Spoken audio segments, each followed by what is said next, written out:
Nilikuwa nimepewa mpaka tarehe 15 mwezi. Ulikuwa umepewa mpaka tarehe, ulikuwa ukufe. Kumbe tuko wengi. Haya katole igiate. Pole haukufi. In Jesus name. Na wikale na mtigo wa Ngai. Ulisikia? Si uliniambia umeshika hapa? Ulishika hapa? Ulishika hapa? Kabisa. Ukahama kutoka kwa shetani. Utumikie Mungu. Edoka chini hautakufa. Yes. Ugo torege. Wewe ndio toka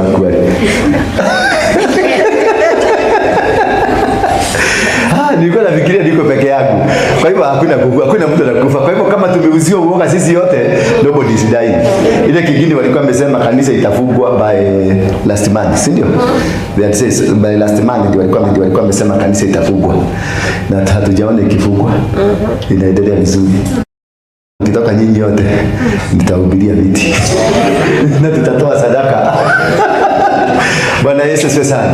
So nikahubiri vizuri. Kutoka hapo nikaenda nikapata gari yangu iko hapo, nikaiekelea mkono, nikaenda kwa gari. Nikagurumisha, ikaguruma. Amen. Nikaiendesha, nikasema wacha niendeshe mahali itasibikia, isibikie. Nikaiendesha mpaka Rongai, nikaingia kwa compound. Ilipofika tu compound, nikakata mafuta. Nikasema ni Mungu. Bwana Yesu asifiwe sana. Kumbe nikamtihani nilipita. Maana unajua nilitoka kwa kikundi kubwa, Mugeke. Watu wengi 4 million nilikuwa naokosa. So God Mungu alikuwa anataka kuniangalia kiburi yangu imefika wapi. There are tests that God will test you to check on some of the things that zimekuwa kwako. Ulikuwa kiongozi mkubwa, unaweza kuteremsha nini yako, hadi yako iende chini, uhubirie viti. God is watching. Hallelujah. Nikakosa pesa mpaka ya kuweka mafuta. God was watching. Remember I was a multimillionaire. Lakini nilikosa pesa ya kuweka mafuta. Nikaacha gari kwa barabara. God is watching. Sometimes the challenges that we are going through, God is watching. They are not in vain. Bwana Yesu asifiwe sana. Kuna kitu kinatolewa. Na ukiona umeng'ang'ana sana katika maisha, ni wewe umeng'ang'ana sana kukataa hiyo kitu itolewe. Kuna kitu inafaa kutolewa. Ni kuchujwa na chujwa. Ni kumnyoramu.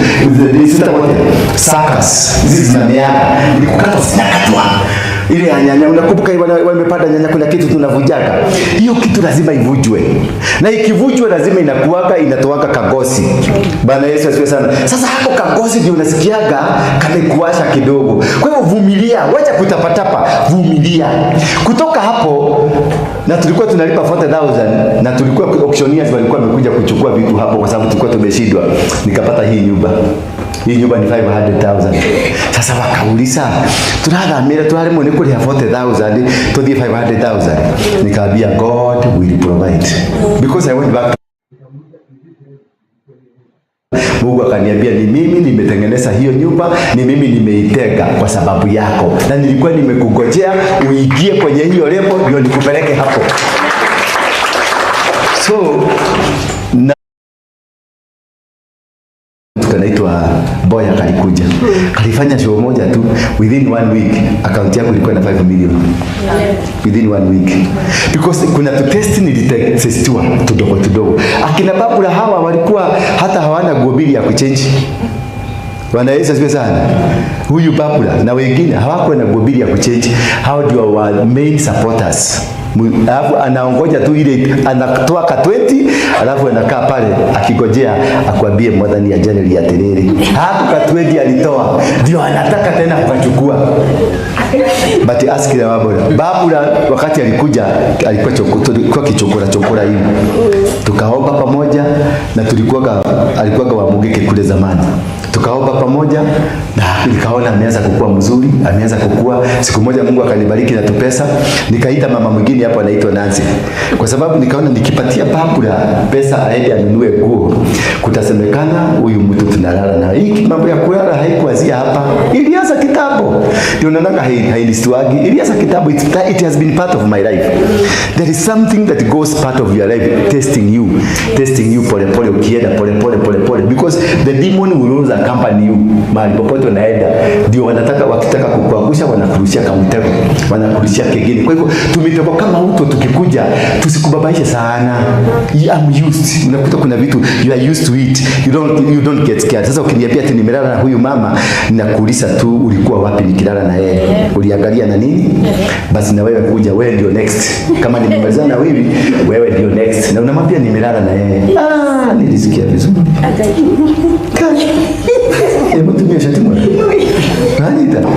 Nigetho kanina story yo. No waje kuga ndweketi ogwori. Ni magia topic yake ya kualelia mwili hata hiyo miba. Sina nako na miba. Sasa hiyo unajua mama wengine wako na tumbo kubwa ya chakula. Namwambia huyo mama hata hiyo miba. Tulienda tukapimwa.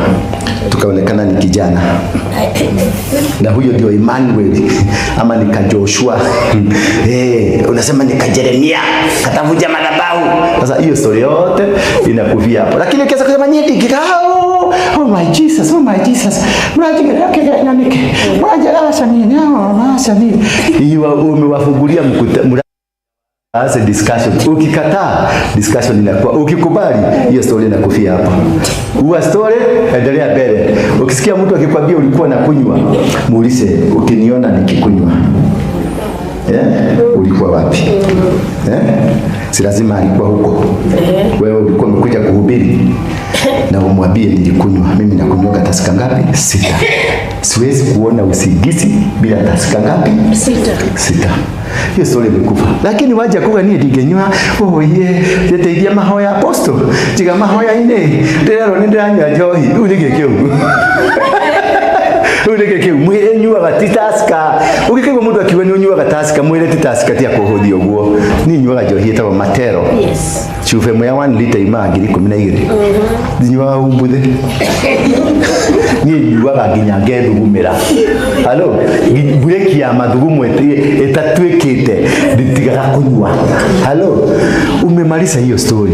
Wacha kusito kingangana te, mimi I swear. Mimi ya nini? Unaswe hivyo ni ngoma. Ila kile ngoma. Ila goswe hivi ati I swear. Shetani asimame mbele yako akupeleke mahakamani ya shetani, alafu uanze kuswear na shetani. Wachana na hiyo story. Nilikunywa. Kuna yako imekunywa? Kuna ya kunywe. Yes, nililala na wewe. Alikuwa mke wako? Hapana, si wachana na yeye, tulikuwa tunaenjoy life. Imekwisha hiyo story. Leave it that way. Don't ever entertain devil. Usiwahi kukubalisha shetani siku moja akupeleke kwa mahakama yao, maana amekurukuriti. Utakuwa recruited. Na kutoka hapo utaanza accusation after accusation. Sasa ukikataa si huyu, watasema ni huyu. Ukikataa si huyu, watasema ni huyu. Ukikataa si huyu, watasema ni huyu. Ndio unaona ile kitchen yangu. Nachukuaga mama kama huyu namwambia dapiki. Alafu mimi nakuja hapa na cheki macho ya watu. Unaanza wote macho unaona inaangalia pale kugoja the smoke kama inakuja ya black ama ya white.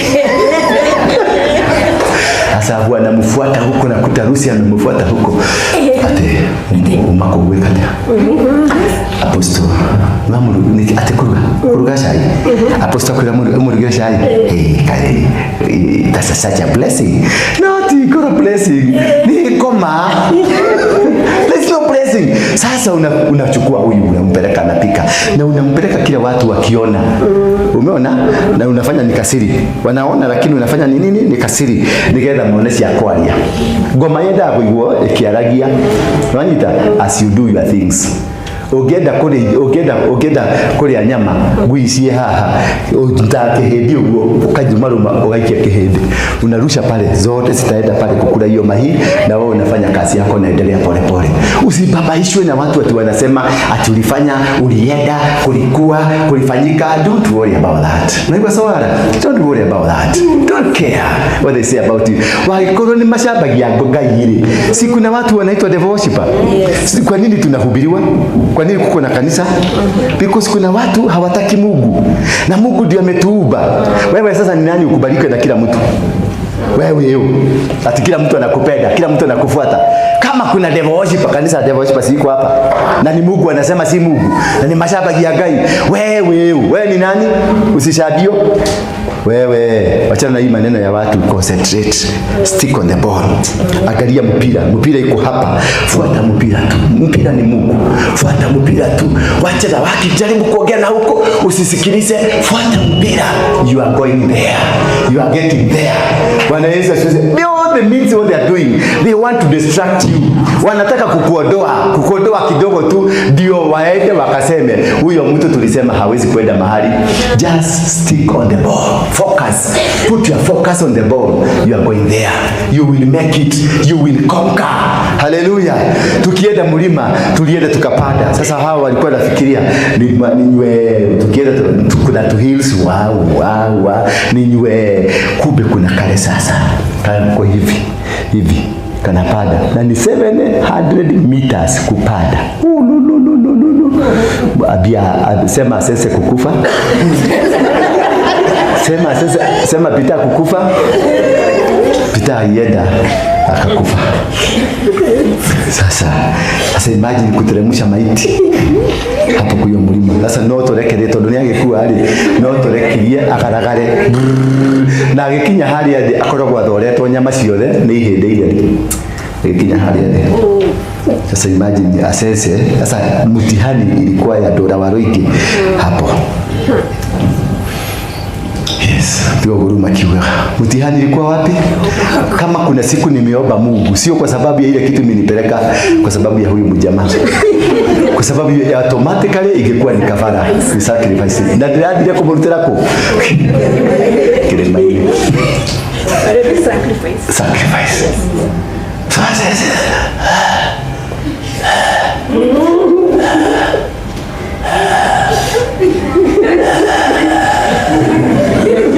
Mtu akazima aka kitu ka white ka black kakaenda na hapo.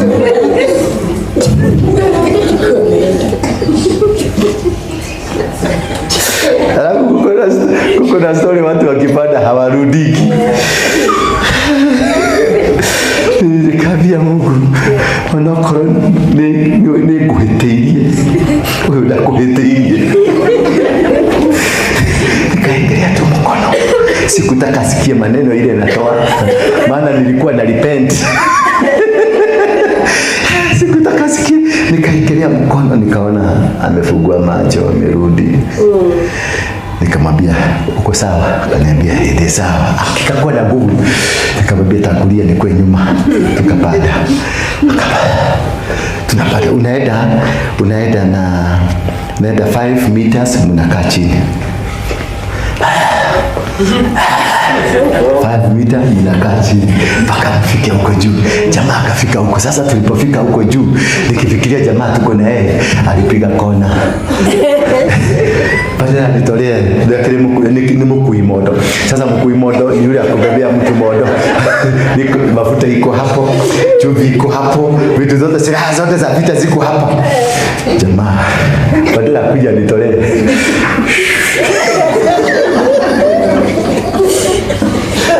Kamu itu kamera.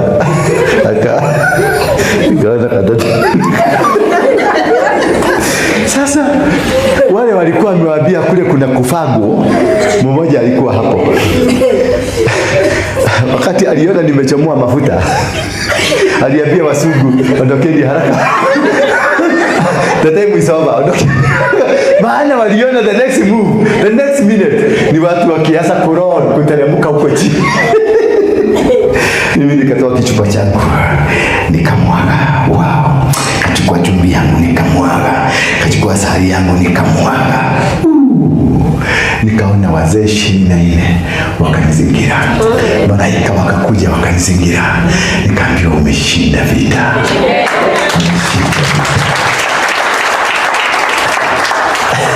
Unajua ni kwa nini niko na raha? Sasa kuna watu nililetewa hapo. Wale walikuwa wamepinga hiyo safari. Nikaona washirika wako hapo. Nilisikia yani kuumia moyo. Kumbe kuna washirika walikuwa wamesimama kitete kuhakikisha mlima hauendi. watu wa One World Order walikuwa hapo, watu wa Catholic walikuwa hapo, Waislamu walikuwa hapo, waliletwa kwa kioo. Kioo ilikuja kubwa sana, nikaonyeshwa hawa ndio walikuwa wamezuia. Pale chini mliasia safari, kulikuwa kumemwagwa kitu, msipite hapo. Na hakika tulipoanza safari hivi, kuna kitu nilisikia kimenishika mguu. Nikauliza Asese, tulihamwa. Nikapanda nikawaacha nyuma kuangalia, ndio nilianza kuona Asese anaweza kuhama. Kumbe ni hawa watu mpaka hii kiama wakakuja, nikawaona mpaka kina Mkui Modo waliletwa kwa hiyo picha. Ati hawa walikuwa wameapa hamuta kanyaga pale juu, maana pale juu mlima huo ni mlima very special kama mjui. Kumbe hawa Wagikuyu wetu ni watu wajinga sana. Hii hata mimi nikiwa kwa hiyo kikundi ya Mogeke na wale gere tulikuwa tunaangalia hiyo kilima, nasema dai dada ya gaidai ati Mungu wetu wako pale. Kumbe Mungu huyo aliondolewa kukaekwa Mungu mwingine. Halo. Hiyo mlima tulipanda inaitwa Lenana. Hiyo mlima. Opposite kuna mlima inaitwa Sedeyo. Opposite kuna mlima inaitwa Batiani. Lenana ni baba ya Batiani, ni baba ya nani? Sedeyo. Two sons, father and two sons. Na ni Mumasai. Na mlima ni ya wanani? Ni wa Kikuyu. Walienda wakawekwa hapo na mzungu. Lenana was a spiritual leader wa Masai. He was a high priest. Ni kuhani mkuu katika anga ya Wamasai. Yeye ndio kunasemekanaga rumors ni baba ya Kenyatta. Na ndio kwa maana alipatiana pale nani? Hapa Dagoretti, hiyo shamba ni ya Lenana. Sasa alipatia kijana yake shamba, ndio bibi yake wa kwanza Wahu amezikwa. Huyo ndio amepelekwa kwa mlima pale. Na unajua Wamasai they are Levites, ni makuhani. They are priests in the priesthood. Na Wakamba ni priesthood. Wakikuyu ndio Juda nini? Familia ya leadership ni Juda. Mnanielewa sasa? So walichukua the priesthood. Ujue nani aliweka bendera huko? Ni Mukaba. Wakarudi wakachukua Wamasai baba na watoto, maana watoto yeye na watoto wake they were priests. Wakaweka pale, wakaondoa the actual representatives of the mountain. Sasa nyinyi mkisema dai ya gaidai mudada ya madai, ndio unaona Masai wametembea dunia mzima. Ukienda Nakuru ni kwa Masai, ukienda Moro ni kwa Masai, Nanyuki ni kwa Masai, Mombasa ni kwa Masai, kila mahali, wele Arusha kwa Masai, wele kila mahali kwa Masai. They have dominated, every town is named after them. Hata Kagudo, jina Kagudo ni ya Kimasai. They have dominated, they took over because we have kept glorifying them. Tumekuwa tukiwainua. The more you worship something, it becomes glorified. Inaendelea kukua. Ndio unaona wanakuwa na hadhi kubwa, wanainuka. Walijua kuinua madhabahu, wakainua madhabahu kubwa. Ndio unaona Msugu anaingia ndege kuja kuona Masai na wanyama. Wakikuyu wameenda shule university, lakini hakuna Msugu ako na haja na wewe. Kikuta kashosho kutoka Uingereza kameshika Mumasai na shuka, kanashikaga Mumasai kanaweka hapa, kanawezi kuachilia, wakienda wanaruka mpaka kanatembea kama kanaruka kama nikaruka hivi, kwa sababu there is an attachment of an altar. Sasa luckily enough, wakati tulipanda huko, coincidentally one of the boys that was supposed to wanaitangwa my escort ama guides alikuwa Mumasai. How that man came into our midst, hajui hata yeye alikuwa milala, akapigiwa simu akaambiwa kuja, kuna kazi imetokea. Na ilikuwa siku yake ya kwanza kupanda hiyo mlima. Kwa hivyo wakati tulianza kupigwa, maana kuna wakati hawa walianza kufinywa, ni Sedeyo.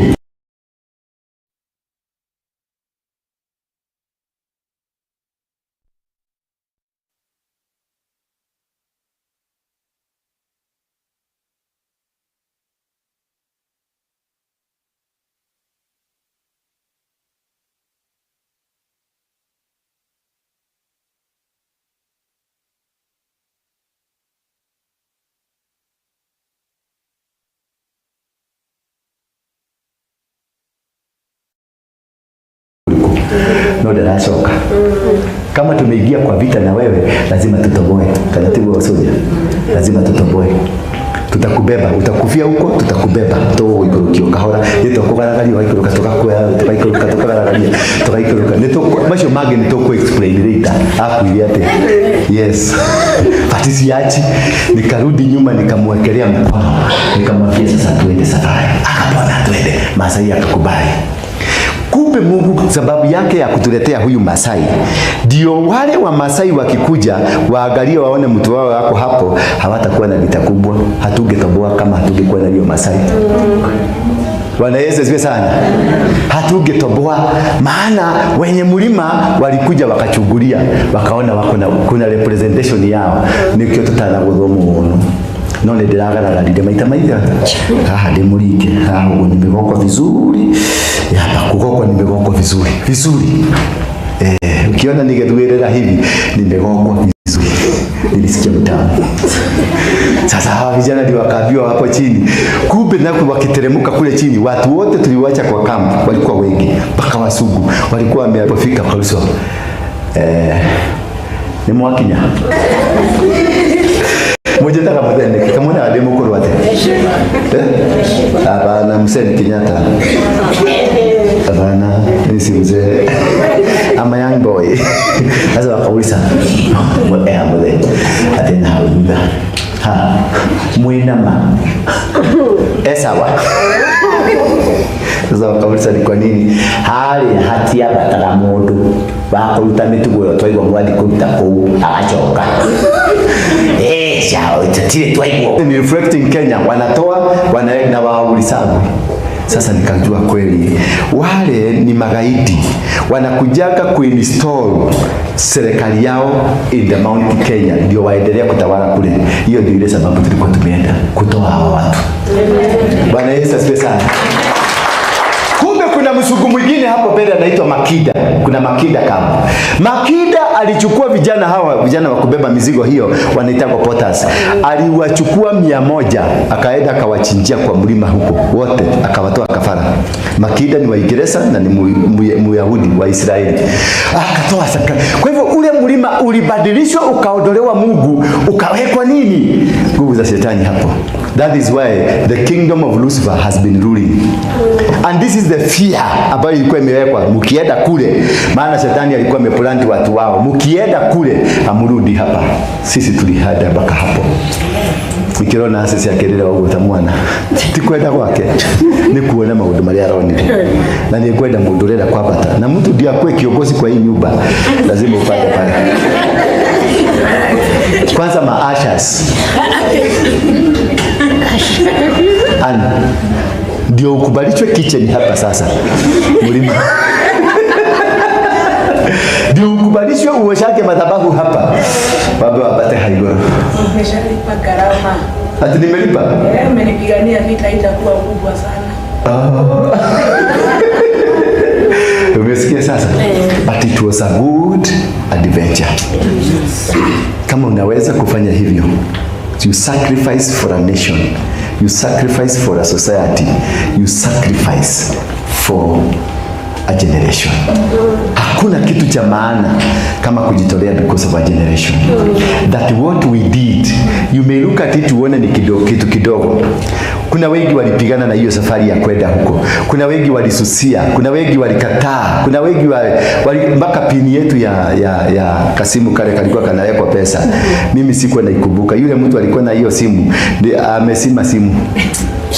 Sasa ikafika usiku saa 7 hatuna pesa ya kulipa gari, hatuna pesa ya kufanya chochote. Wote walihusika, walisima simu. Mimi kule kwa mlima karibu kupata timu yangu ikaenda, network hakuna. Sasa you can imagine how the battle was. Bwana Yesu asifiwe sana. It is a battle, but we will win. Eventually, we will make it. Amen. It is no secret. We will make it. Don't usibabaike. Watakuja watainuka. Si tumekuwa hapa na kisugusugu. Mwezi wa 10, mwezi wa 11, ilikuwa the trying moment of our life. But we made it. Bwana Yesu asifiwe sana. So don't worry of what you are going through. It is just a small thing that is meant to obstruct you, not to get the ultimate. Hallelujah. Not to make it where? To the ultimate, the victory, to conquer. the mountain. Hiyo video mtawekewa kesho. You will see our kanda barosaya. Baka msikia nidaje walioma. Ulia katara bakanda. Ya mugada kama watu wa ili ya mkemani. Nitaka kama wanasema kama mugada. Yes, but we did it. Amen. Bwana Yesu asifiwe sana. You represented. Kuna watu unaweza kufikiria you never saw them there. Kwa hivyo hawa watu sio, hapana, ni wetu. But they were not chosen for that event. Amen. It is an event that the people are chosen. Watu wanachaguliwa for any battle, any warfare. You are selected for that warfare. Not everybody is for that warfare. Warfare zinakuanga tofauti, and they are meant for different people, for different purposes, for different reasons. Until you understand that you are not called for every warfare, not everybody is for all warfares. Bwana Yesu asifiwe sana. Kama huyu mama alifika for the first time, alikubalishwa kwenda huko, na unajua ni bibi ya nani? Ni bibi ya commandant wa GSU. Ni mlipuko mdhalio huyo. Lakini alifika siku hiyo na kesha hakujagi. Kesha nabii yako naenda wapi? Kwa Waruinge. Kwa Waruinge. Waruinge. Nabii goko leo umeta kwa. Mama natulia. But she made it. Yes. Hallelujah. She made it. Atasowara made it. Not all, not that the people who did come, they are bad people. Mama kama huyu ametoka Canada. Mpaka unaona amefuka kitambaa sasa. Amefunika nywele mpya. Ndio kama mama kuone. All the way from Canada. Au kiapata kilima. Bwana Yesu asifiwe sana. Yule muigirani, professor. Yes, nilikuona umekaa kama kakijana. Mfuto ya white kichwa mpaka kichwa ilikuwa white. I've never seen you in that way. Hata ukipiga picha upeleke huko, waambie ni wewe kule, watakwambia hapana, God bring the original. Bwana Yesu asifiwe sana. Na our friend from America, Otiato, we all made it. Bwana Yesu asifiwe sana. And I congratulate you for winning. You are part of the victory. Hata kama hukuona kukiandikwa kwa kitabu, umeandikwa kule heaven. As the person that led to conquering. Na wale walibaki pia, they also appear because they assisted. They made it possible. Bwana Yesu asifiwe sana. Because this is part now. We need now to forgive each other. We need to forgive everybody. It was a season of crisis. A season of warfare. Na wakati kuna warfare, kuna wakati mnarushiango mabomu na matia gas, mnakuwa confused, mnalimana nyinyi wenyewe kwa wenyewe. But mliona kuna siku moja niliweka video hapa ya Mukuimodo. Akiniambia atatukuta tukijaribu kukanyaga hiyo mlima, atatuvisit hapa, atuvisit kwetu nyumbani, atuvisit Kigogo, atumalize. Si niliweka hiyo video hapa na mkasikia? Yes. Hata tunamsamea tu, maana he was being used as an agent to stop the mission, but we conquered. Bwana Yesu asifiwe sana. And we made it. Muende mtafute Sarake. Mwaigwa. Mtafute nani? Sarake. Mtafute Sarake. Mumwambie hiyo ibe ya Kashobere. Aende aibia hapo juu. Kama hiyo dikia, kama anayejua maana ya Kashobere ni nini, apate Kashobere hado haliko. Ndio atuelezee Kashobere ni gani alikuwa na mimi. Yes. Ndio ataelewa hakuna Kashobere anaibaka. Bwana Yesu asifiwe sana. Na hiyo ndio muhimu. I want my friend come and say hi to people. Kuja tu salimia watu.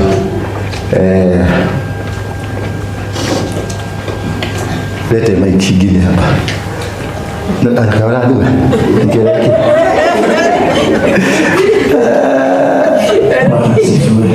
Tusalimiane hapa. Kwa majina naitwa Pastor Haron, na nitaongea polepole juu naona huko ndio kama ni formula. Bwana sasa. Kuna kitu nataka kukumbusha na usiongee baya.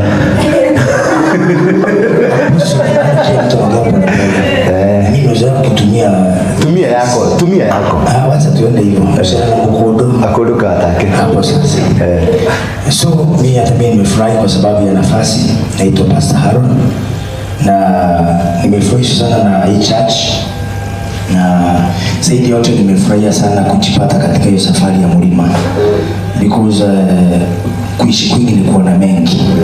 For those around 5 times nimekuja kwa church, nimesoma vitu ambazo naona kama zinafaa kwa movie. Unajua hii kanisa inakaa kama yani mambo inaongewa hapa na ile mambo inaongewa kwa ile kanisa nyingine ya totally different. Yani yale mambo nasikia sasa kwa akili zangu naona kama ni ile movie ya DJ Afro, because mimi hata sisikia mlima, sijui mimi unaitaendana, hata sifikiria kwenda, hata sio kama inaenda kwa mlima, sababu sasa umelelewa mahali pengine ambapo sasa hakuna doctrine kama hiyo. Unajua sasa ukienda kwa kanisa sasa hiyo story nyingi mnaijua, kwa sababu the founder ama the father wa hii ministry hiyo ndio wito wake. Ukienda kwa msingi anakia vitu zingine because hiyo ndio line yake. Lakini wakati nilipoona apostle kwa YouTube nilimpenda. Unajua nilikuwa nasikia kiongea traditional sana, Kikuyu mingi sijui nini, nikataka kujua story inakuanga aje. Akasema acha nifuate, nikafuata, na baadaye nikakuja, but now nimeanza kujua mambo mengi. I think ningekaa hapa kama miaka kama 5 nitakuwa najua vitu mingi, na actually mimi nimeamua kumjoin kwa ministry na kufanya kazi. So ile kitu tutasema, unajua unaweza penda mtu na unajua yeye amebadilisha watu, alikuwa anabadilisha watu the other side, so unaweza badilisha watu wengi sana ambao wako na tabia tu. Kama mimi sasa sijazoea mambo mengi, nimezoea ile vile usikia kihubiri, but the foundation matters. Hakuna mtu ambaye hawezi akakuwa mtu mzuri, hakuna ile kitu iko ni una shape someone to become the best ama kile kitu unataka. Hata mtu anaweza kuwa hapa kuja hapa kwa tabia mbaya, mienendo mbaya, lakini kwa sababu the foundation inabadilisha, because what matters ni mwenye yuko na msingi. Tunakuwa tukiangalia ile pastor hapa anaitwa huyu sijui jina lake, mimi sijui vile anaitangwa Ruguru, nilikuwa naangalia apostle pastor Zeze, so you watch, but for now at least nimejifundisha mambo fulani. Hata kwa mlima mimi ni mzee, niko na bibi na watoto, si kijana. Wewe ni mzee? Mimi ni mzee. Usianze kuleta nini ndogo hapa. Mimi niko na watoto, niko na bibi na vijana wawili, mmoja anaitwa Emmanuel, mwingine anaitwa Max, na mke wangu tumekaa naye 15 good years. Na mimi mwenyewe niko na miaka 40, miaka 42 YouTube, na nimetumikia kwa huduma kwa ministry kwa miaka 23. Because my father alikuwa anabisu nianza kuhubiri hapa, kuhubiri hapo, kuhubiri kule, kuhubiri huko na huko, kuhubiri kila mahali,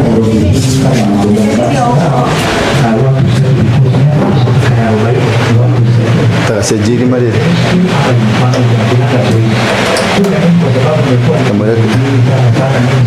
Unasikia? Neroka? Ereu. Nikibore kwa natumira. No.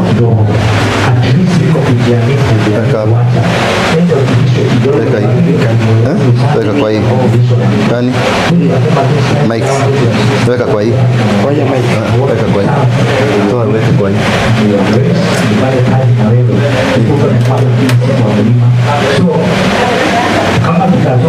Tathikiriria. Niragira. Ya no tonyetie. Nitakuwa hapa. Ukiona siko wana sasa.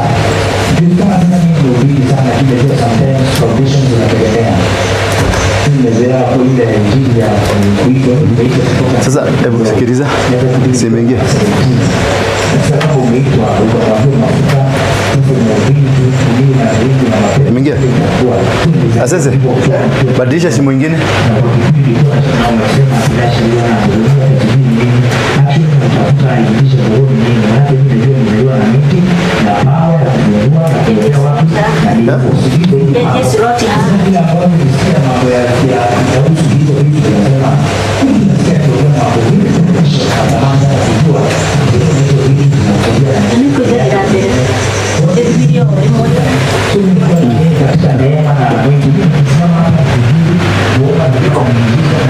Ecco. Hebu rudisha kwa hiyo simu ya juu. Elimu. Na nini mwana na neema kubwa kupata nafasi ya kuwa mfano huyu. Angalia hatari. Kaa na yeye na asikusaidie. Unaweza kaa chini yake. Hatari. Kwa sababu utafanya zamani. Okay, sawa. Ukiwa tayari kusaidika. Lakini kama unataka kusaidika, unajua tena unaweza kaa na mtu powerful and strong na akona neema mingi, lakini neema ambayo hujaielewa hizi kukusaidia.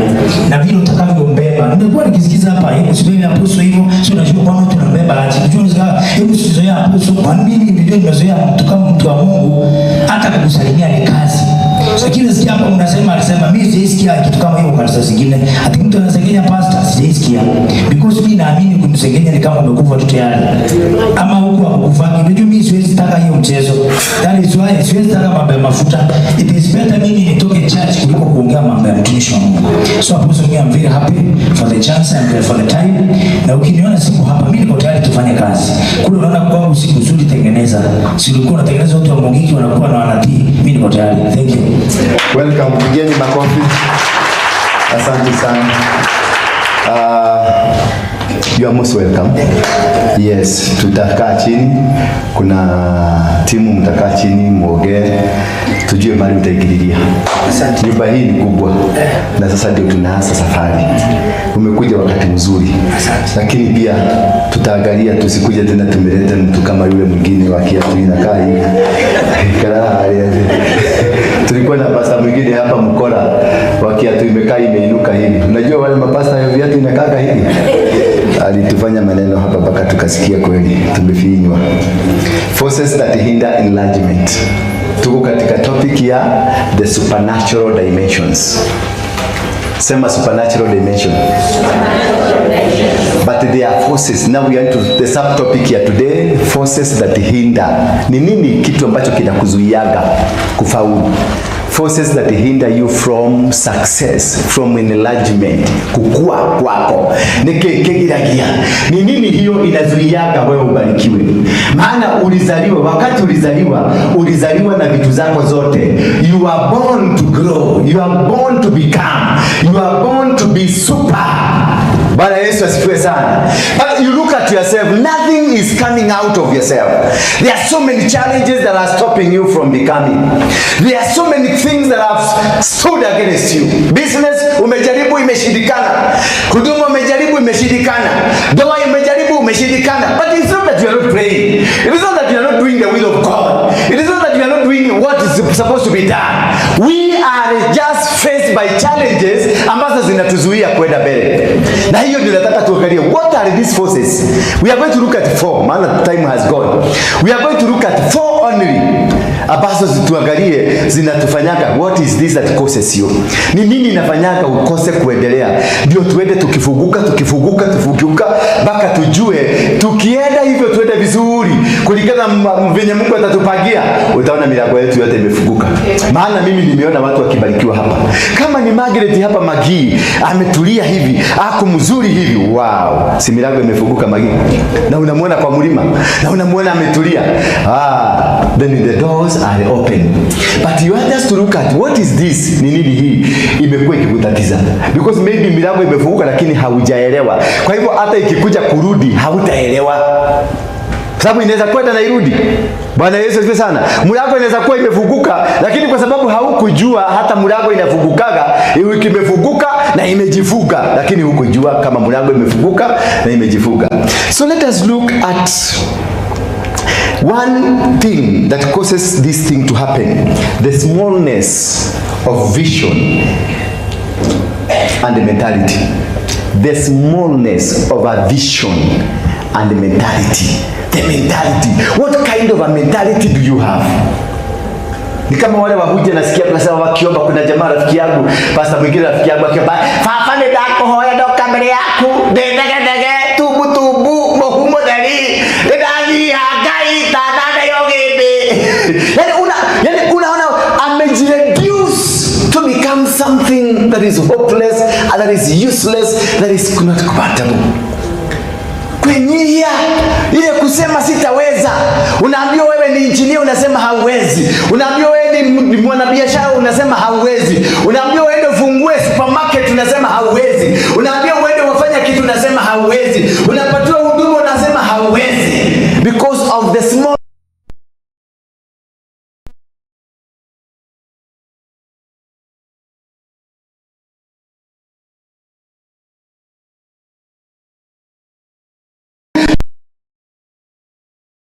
Wakati nilikuja hapa, nilipoona nyumba kalikuwa kadogo, nikaongeza ingine, licha ya kuwa kule tunashindwa kulipa rent, but I have a vision kubwa. And that is the focus that you need to have, the vision. Tulianza kule Jumulisa, tukakuja Jericho, tukakuja City Stadium, sasa tuko hapa, tunaenda kununua kiwanja yetu. Na ile kiwanja tunanunua ni ya 500 million shillings. Kununua kiwanja bila kujenga. Yemeni hauda, ninyi mnaruta. Hiyo ni kiwanja peke yake, bila nini? Hatujajenga. Tunanunua na tuanze kujenga, na tunanunua cash. Yes. Yes. Na hata wakiongoza, kwa sababu waliniambia hiyo pesa, nikauliza only 500? Only? Akaniuliza kwani ni kidogo? Nikamwambia ni pesa ya mfuko ya shati. Ame hizo nitokea tuwekera kwa hiyo wa shati. Tishawekera kibeti. Because my vision is bigger. Hallelujah. I am not dealing with just a billion. I'm dealing with trillion of money. Trillions. Na si shilingi. I am dealing with the dollar and the pound. Ukiona representative, kuna dola ya Canada, kuna dola ya watu. Wewe mhudhari na dola? Canadian dollar. Yes. Dola ya America. Na huyu hapo na pound. The strongest currencies ziko hapa. Na kashilingi kako hapa. Yeah? Hallelujah. Ni nini itakosa tufaulu? Na tuko na akili. Sio lazima tutoe sadaka hata kuwanyang'anya. Tunaenda kwa Ruto na tunamwambia 2 term. Lete pesa, wekelea hapa. Tunaenda kwa Monyoro 1 term, wekelea pesa hapa. Nyumba ya Mungu imejengwa ama haijajengwa? Unatumia akili. Yesu alipoenda akapata Sakayo, alijua Sakayo ndio hapo na nini? Si kulikuwa na watu wengine wazuri. Alienda kugura kwa Sakayo ule mbaya. Na wokinyira kiruma. Akifika huko akamuhusia wewe, akamwambia namna gani? Ukitaka kwenda mbinguni, nusu ya ile mali yote umepora. Alimwambia nusu ya mali yako, nusu ya utajiri yako, lakini hapa nyuma ya Yesu pesa ile sio the way it oreha huko. Todo pesa si adu matali ya Ngai. Unrighteous, the wicked people, it is our money. How else can you go and get the money from the wicked? Mtaenda kupiga injili? Hawatabui injili. Hapana, tumia ujanja wote umepatiwa, akili yote umepatiwa hapa, itumie ulete hiyo pesa hapa. Hiyo mambo mengine tusugumsiage. Dige gotigawe nacio. Na ndiamenya nduri monoku. You are wicked. The Bible tells me the riches, the wealth of the wicked belongs to who? The righteous. The righteous. What is the formula of getting it? Bwana Yesu asifiwe. Nyinyi watenda dhambi, mumeamurisha mulete hiyo pesa hapa kwa sababu ni ya Mungu, atakupiga risasi. Na watasema kanisa yako ifugwe na itafugwa. Na itasemekana hii ni shakahola. Lakini muendee, kama anataka kiti ya gavana, mwambie mimi niko na watu 10,000. Tutakupatia kula, tupatie pesa. Ataenda kwa bagi atakukatia nusu, akupatie. Hiyo lete hapa. Wekelea hapa. Nini kumulalia mulato gusharia pesa cia gwaka na niturakira Ngai. Bwana Yesu asifiwe sana. Na itigwa kwa ni ahonoki, igwa kwa ni andu acio meri akwa ngoma. Acio mena makari manene na mematuka manene, acio nio megwaka na tutawalete hapa na watatoa. Kama siku hiyo utaenda kwa sababu wewe umeokoka sana, weka nyaga kubwa. Tutakutania hapo mbele. Utakuja tukimaliza kujenga. Bwana Yesu asifiwe sana. Na tutakuelekea, utakutana na kina Lucy, lakini Lucy siku hiyo atakuwa mtu mkubwa. Atakuwa Asha, atakuwa minister of the word of God. Atakuwa kihubiri. Tutakuwa tukimtuma Amerika, enda kama kuprepare safari yangu nikienda. Haleluya. Nimoko menya kule moko raro mozi. Because we need to have a start now protocol team. Yes. Kama sasa mimi naenda UK, niko na conference kubwa UK. Bwana Yesu asifiwe sana. There is a team, advanced team already in UK preparing. Saizi mwezi ile nitaenda, sitawadisi wabidi mwezi gani. They are preparing. Protocol team wamehire hall. Sasa matangazo tutaanza kuwatangazia from next time. Tutakuwa pale City, ndani ya City hapo ndani. Hapo ndio tutafanyia conference. Hallelujah. Watu watatoka Germany, Switzerland, watatoka Moscow, wote watakutana hapo. Tuwapatie injili kutoka hapa Nairobi City. Amen. Hallelujah. Tutatoka hapo twende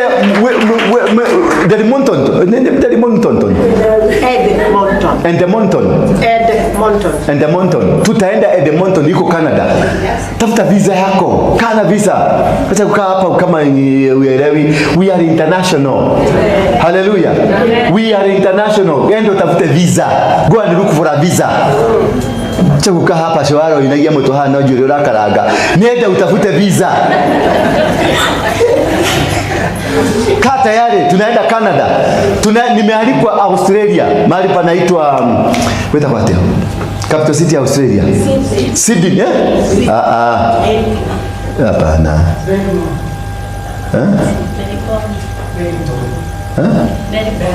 Melbourne. Huyo anatabia ni Sydney. Sydney iko padia Europe. Ni Australia. Uwe ya dinao ikarara hakiria.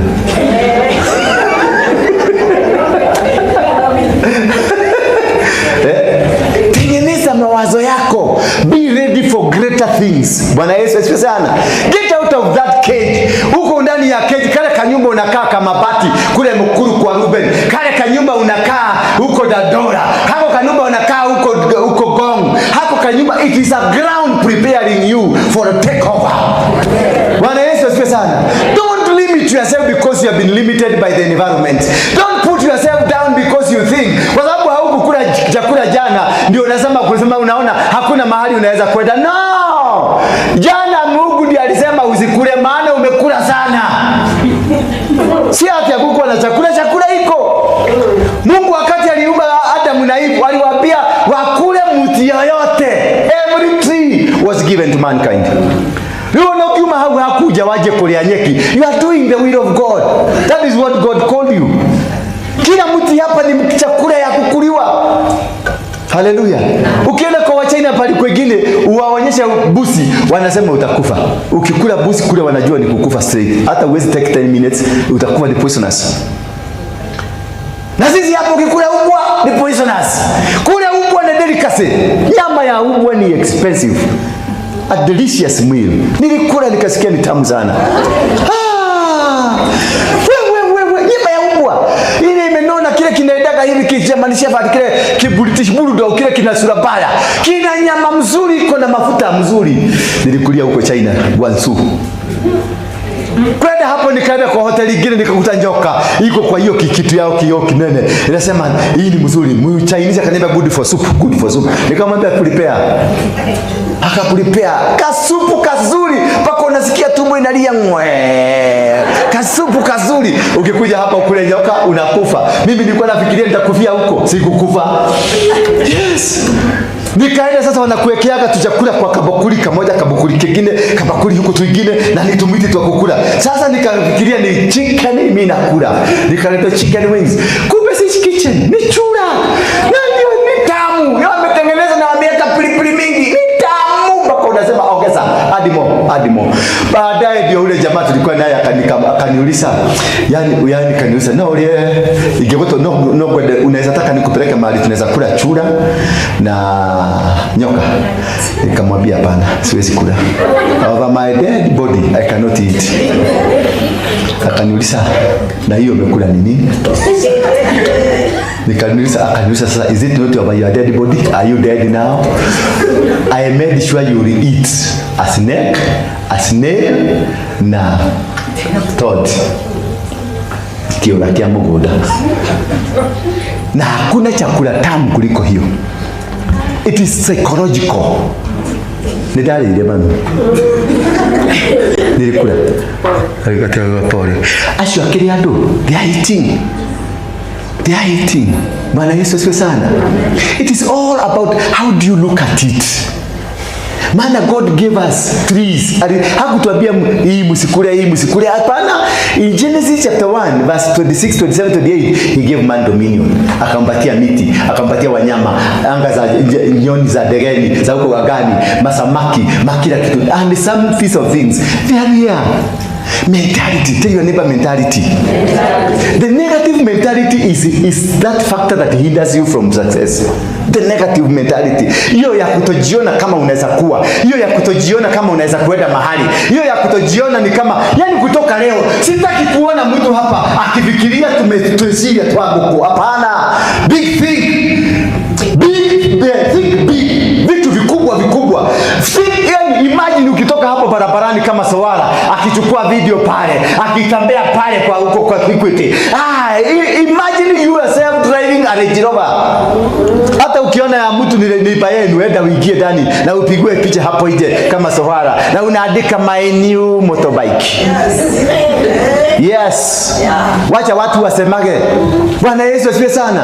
Thinking ikihota ati pesa taisha sikiuma koneke. Kazi umaka kokolia ndwali yake. Inatoka wapi? Hello? Ati ikihota biashara ya milioni 5. Why? Nenda kwa banki, present your opinion. Mpelekea wao waambie, present yourself there. Waonyeshe venye uko na pesa. Toba chukua huko kunanunuliwa hizi vifunguo za gari. Kuna watu wanatengeneza vifunguo za gari. Enda ununue ile iko na Mercedes. Wekelea ukienda kwa Equity wekelea hapo kwa manager. Nunua tu tembea nayo. Wekelea hapo kwa manager. Yes. Akiangalia naona hii ni Mercedes. Na uhakikishe imeandikwa ML hapo kado. Ama 320 ama 350. Yes, unawekelea hapo. Safi unakoroti yako higo yake. Unakoitira higo yako mbele yako. Pepa. Wacha kuenda katukienda mpaka ukienda kwa manager unanyenyekea. Hapana. Sio kwenda hapo kwa nani kwa Asha wa banki ati akufungulia, hapana. Unaendaka kwa manager, unamuuliza huyo Asha wake, is the manager in? Na unaongea Kisugu mzuri. Kisugu si ya Murang'a. Hapana, si ya kushirabu. Unaongea Kisugu mzuri. Unaenda ukinafungua unamuuliza is he in? Anakwambia no, it's not a she, it's a she. Okay, is she in? Yes. But she's hapana, by the time akwambia kuna mtu ushasukuma mlango. Niko hapa. Ukimalizana niko hapa. Unakaa hapo. Atamalizana na huyo mtu haraka bana, hajui wewe ni nani. Na ukienda wekelea kifunguo hiyo ya Mercedes na nyingine utafute ya Range Rover, ushikanishe zikuwe pamoja. Unaekelea kwa mesa hapo. Na unanunua hata kama ni ya Mutumba, hii bagi mzuri ya Mutumba. Wacha kununua ile mabagi zingine za watu maskini. Nunua bagi ya Mutumba hata kama ni ya Mutumba mzuri. Kama hiyo yanapita. Unagatumia haka niko wewe. Yes. Una bagi no ya Mutumba. Wanita, ni Mutumba. Bati angalia. Na usibebe hivi. Najua mama ingine naonaga mnabebaga hivi. Ukitembea paka unakuta anaenda. Paka niagonyokire hao gwa ikara taro alete TB. Nikugonyoka nikukuwa kiria. Hapana. Unabeba wa mama matajiri unaona kienda guthukia uhoro uyu. Chohereirwo waya guku tandirathie kiria. Nabebaga hivi. Kwa mama mnabeba hivi. Saidi gani? Saidi. Hivyo. Unabeba hivi. Bwana asifiwe sana. Unabeba hivi. Hata kama umeweka maguo za kwenda exchange, hata kama ni wardrobe iko hapa, basi unabeba kitu smart. Kio kuwa tofauti togeto hiana ubuthe. Tofauti tu ya tukuru nginya tu hiana tatu acera go ne bia cia hitukagira ko iguru gutigani uguo. Hiyo ni roho ya umaskini. Ondoa roho, huwezi tajirika ndani ya roho ya umaskini. Hauwezi kufaulu if you are still poor in the mind. It begins with your mind, not with your atima uncle aende America afanye kazi ili anitu. Hapana, it begins with your mind. Mimi nilikuwa chokora pale Mweki. I was a chokora hapo. Wakati Mweki ilikuwa kitu kidogo sana. My brother mwenye aliniita, mwenye nilikuwa nakaa kwake, alishikwa na kesi ya fraud. Hata yeye ni mtu mchanuku. Alikuwa na wash, alikuwa anafanya kazi ya wash. Yes, alikuwa anakuambia nitakutengenezea pesa. Noti moja inatoa noti 5. Sasa unashindwa. Hapo eneo huko zotekera pesa. Kata kizote kasi yake. Siatengeneze yake kwanza. Yeye anakutengenezea ati umulipe, akutengenezee pesa umulipe. Siatengeneze yake. Unahitaji yani kama ulikuwa na formula ya kutengeneza pesa. Si utengeneze. Sasa walikuwa na company ya watu 2 3 hivi. Wakagoga ya mubaya, akashikwa, akapelekwa. Landlord akasikia pesa ilikuwa inatengenezwa kwa bodi yake. Akakuja akanitoa nje, akanifukuza. Vijana walikuwa wanakitaga hapo machokora. Walipokuja nikaambia hata mimi nataka kwenda. Tulianza kuokota mabati. Nikachukua gunia yangu tukaokota. By jioni nilipima kilo 2 ya mabati na machuma kuokota huko. Nikapata shilingi 65. My first ever money, 65 bob. Nilikuwa natembea ni kama tio godora agedua dua. Dasha yako ndio kwa 65 bob. Siakwa. The following day morning tuliamuka mapema. Tukaenda kuokota makaratasi na maplastiki na kila kitu. After 1 month, nikaanza kuwa mkubwa wa machokora. A leader is always a leader. It does not matter the situation. Hallelujah. If you are a leader, you are a leader. If you are rich, you are rich. It doesn't matter the situation you are in. It doesn't matter the conditions around you. It doesn't matter watu watasema nini kukuhusu. It doesn't matter what people know about you. No. It doesn't matter about the history ya familia yenu. There is a plan of God in you. And that plan, if you execute it properly, things will work for you. Amen. Kutoka hapo tulipoenda kule wanalalaga kwa makaratasi, nikakuta wamejenga mahali panaitwa Maguo huko chini. Nikakuta wamejenga nyumba za makaratasi. Nilipojenga na mimi nikaanza kutafuta makotoni yangu. Nikakata kawaja kangu kadogo. Nikatengeneza makotoni nyumba ya sitting room na bedroom. Kwangu, my first house kujenga nilijijengea hapo ya carton. My first house nikajiona nalala kwangu, si nyumba ya kukoboa, si nyumba ya kuomba, ninalala kwangu. Nikaona kweli kuna Mungu mbinguni, nyumba ya makaratasi yakwa. Hiyo ni ishara ya kukwambia this man is an investor. Yes. Nilikata ploti yangu hapo na nikafezi na tumiti, nikafezi na karatasi ya nylon huko nje kwa baudi yangu, mali nilikuwa nakaa huko, na mali kazi yangu nilikuwa nakuja, mabati yangu, makaratasi yangu na vitu zote mali nilikuwa nakuja naweka hapo. Kutoka hapo nikapata mtu akanikuja akaniambia kama nitakuwa nikikokota makaratasi hii ambayo ni iko kama hii ya kawaida ya kitabu na ingine kama magazeti, niwe nimokotea, anakuja anachukua. Nikachange kutoka mabati, nikachange kutoka makaratasi hiyo vitu zingine, nikarudi kwa makaratasi, magazeti, manini, nikaanza kupaili hapo. Nikajenga sasa kiwanda yangu kubwa, tukajenga factory sasa hapo ya kupaka kila kitu. Na nikaajiri watu. Nikiwa chokora. I was an employer. Sasa wewe hauko chokora and you have not even employed a house girl. Huwezi kutoka ati wende mlimani kwa sababu hauna house girl. Ndio na mtu akotegela mwana. Mimi nikiwa chokora nilikuwa an employer. Kutoka hapo dunia ya kwanza sasa nikaanza kuita watu. Kama mtu ako na makaratasi lete mpima na tupima na kilo, nampatia pesa yake, napima na kilo, anaandika hapo, nikilipo na mdosi anakuja. Gari ya kwanza pick up mzima nikakuja nikachukua makaratasi. Nikachukua shilingi moja na hikini, shilingi 25,000. Hallelujah. Nikaenda nikanunua kakiti kamoja na nikanunua kasturu, nyumba yangu ikakuwa. Alafu juu sasa nikatoa makaratasi ya makaton, nikaweka karatasi ya polythene ile ya black, nikafunga msuri. Sasa nikajua nimeondokeana na nini na mvua. Nikajenga nyumba yangu. Sasa niambie nyinyi hapa, wangapi wako na nyumba yao? Inua mkono kama uko na nyumba yako, wewe mzuri. Huko kwako angalia, hao wengine wote wanakaa kwa wenyewe. Mimi nilianza kukaa kwangu nyumba ya makaratasi. Hallelujah. Because nilijiamini. I believed in myself. I refused poverty. I said no to poverty. Kutoka hapo ndio tuka na mkuru ile dubbing site ilikuwa Githurai. Pale kuna kanisa ya Catholic hapo roundabout, kuna kanisa ya Catholic ya Maria. Hapo nje kidogo ndio kulikuwa na dubbing site. Bwana Yesu asifiwe sana. Ikakuja tulikutilia wakati inakuja kujaa. Na hapo nimeona manyumba ya ghorofa zimepanda. Tulikutulia wakati imekuja kunini? Kujaa. Sasa wakaanza kutuuliza ni wapi tunaweza pata shimo. Kwa sababu ya uchokora yangu ya kwenda kutafuta makaratasi, nilikuwa nimepitilia hapo Kitale Marigo tukapanda Dadora. Hapo chini hapo dubbing site iko sasa. Kuna Muhindi alikuwa anaitwa Rimji. Ndiye alikuwa anachimba kokoto hapo. Kulikuwa na kishimo. Tukaenda tukasikia kishimo, wamewacha kuchimba kokoto, wanataka sasa kifunikwe. Nikaenda nikaongea na watu, tumepata shimo.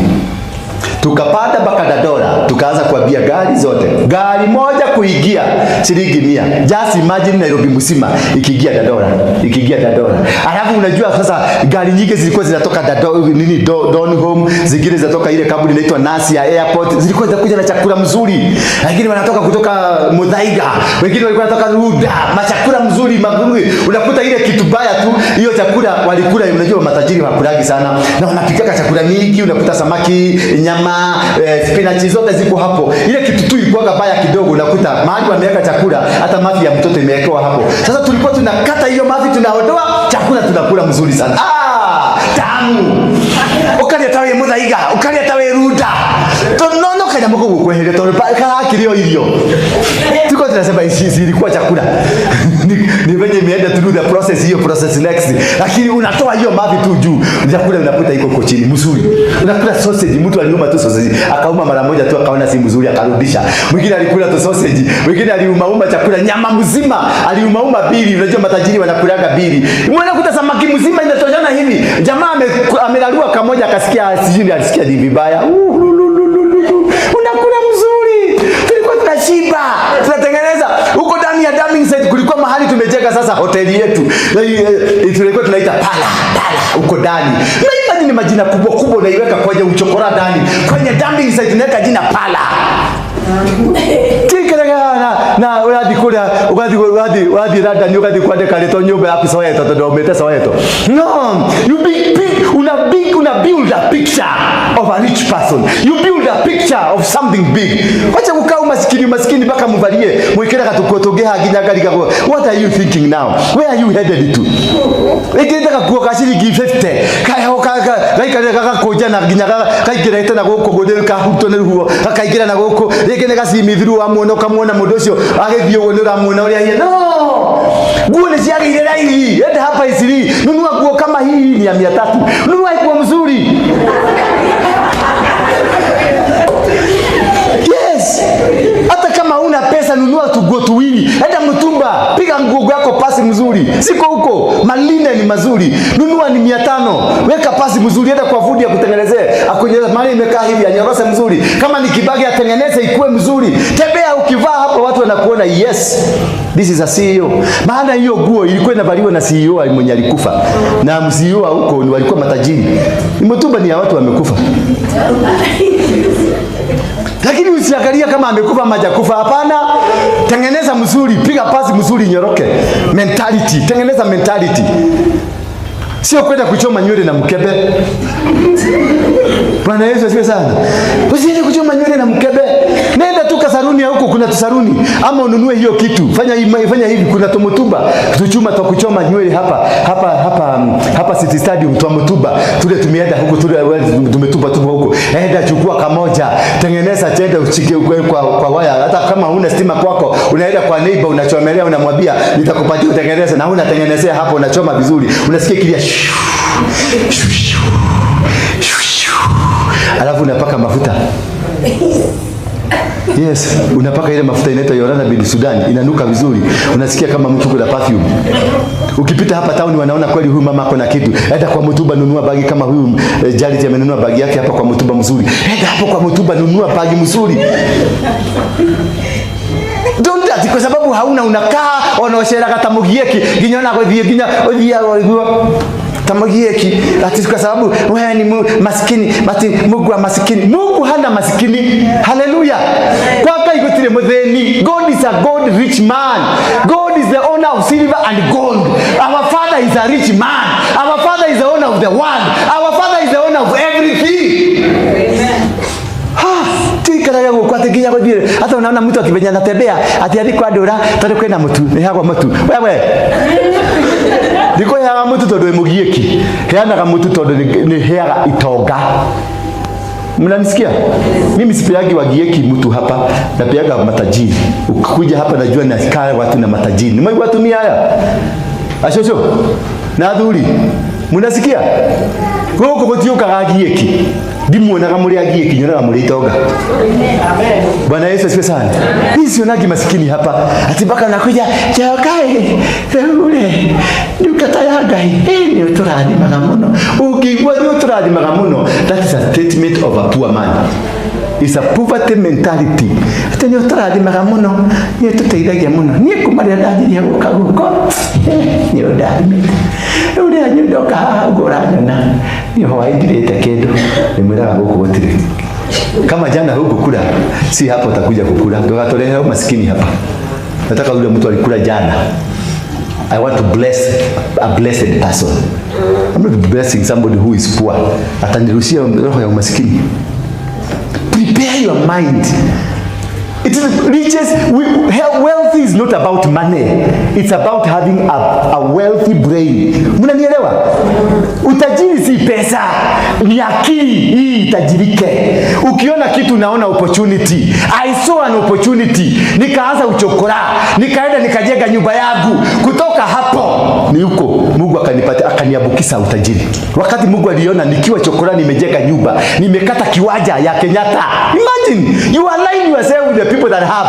Tewe ikaragatira ya soeto gole mukuru kwa ruve ni kwa gieke ati nigo sifu akotineri ado. No, unakata kwa family ya Kenyatta. Nikaenda kile ikigongona kile marutire ya gotonga ugetahiria hau.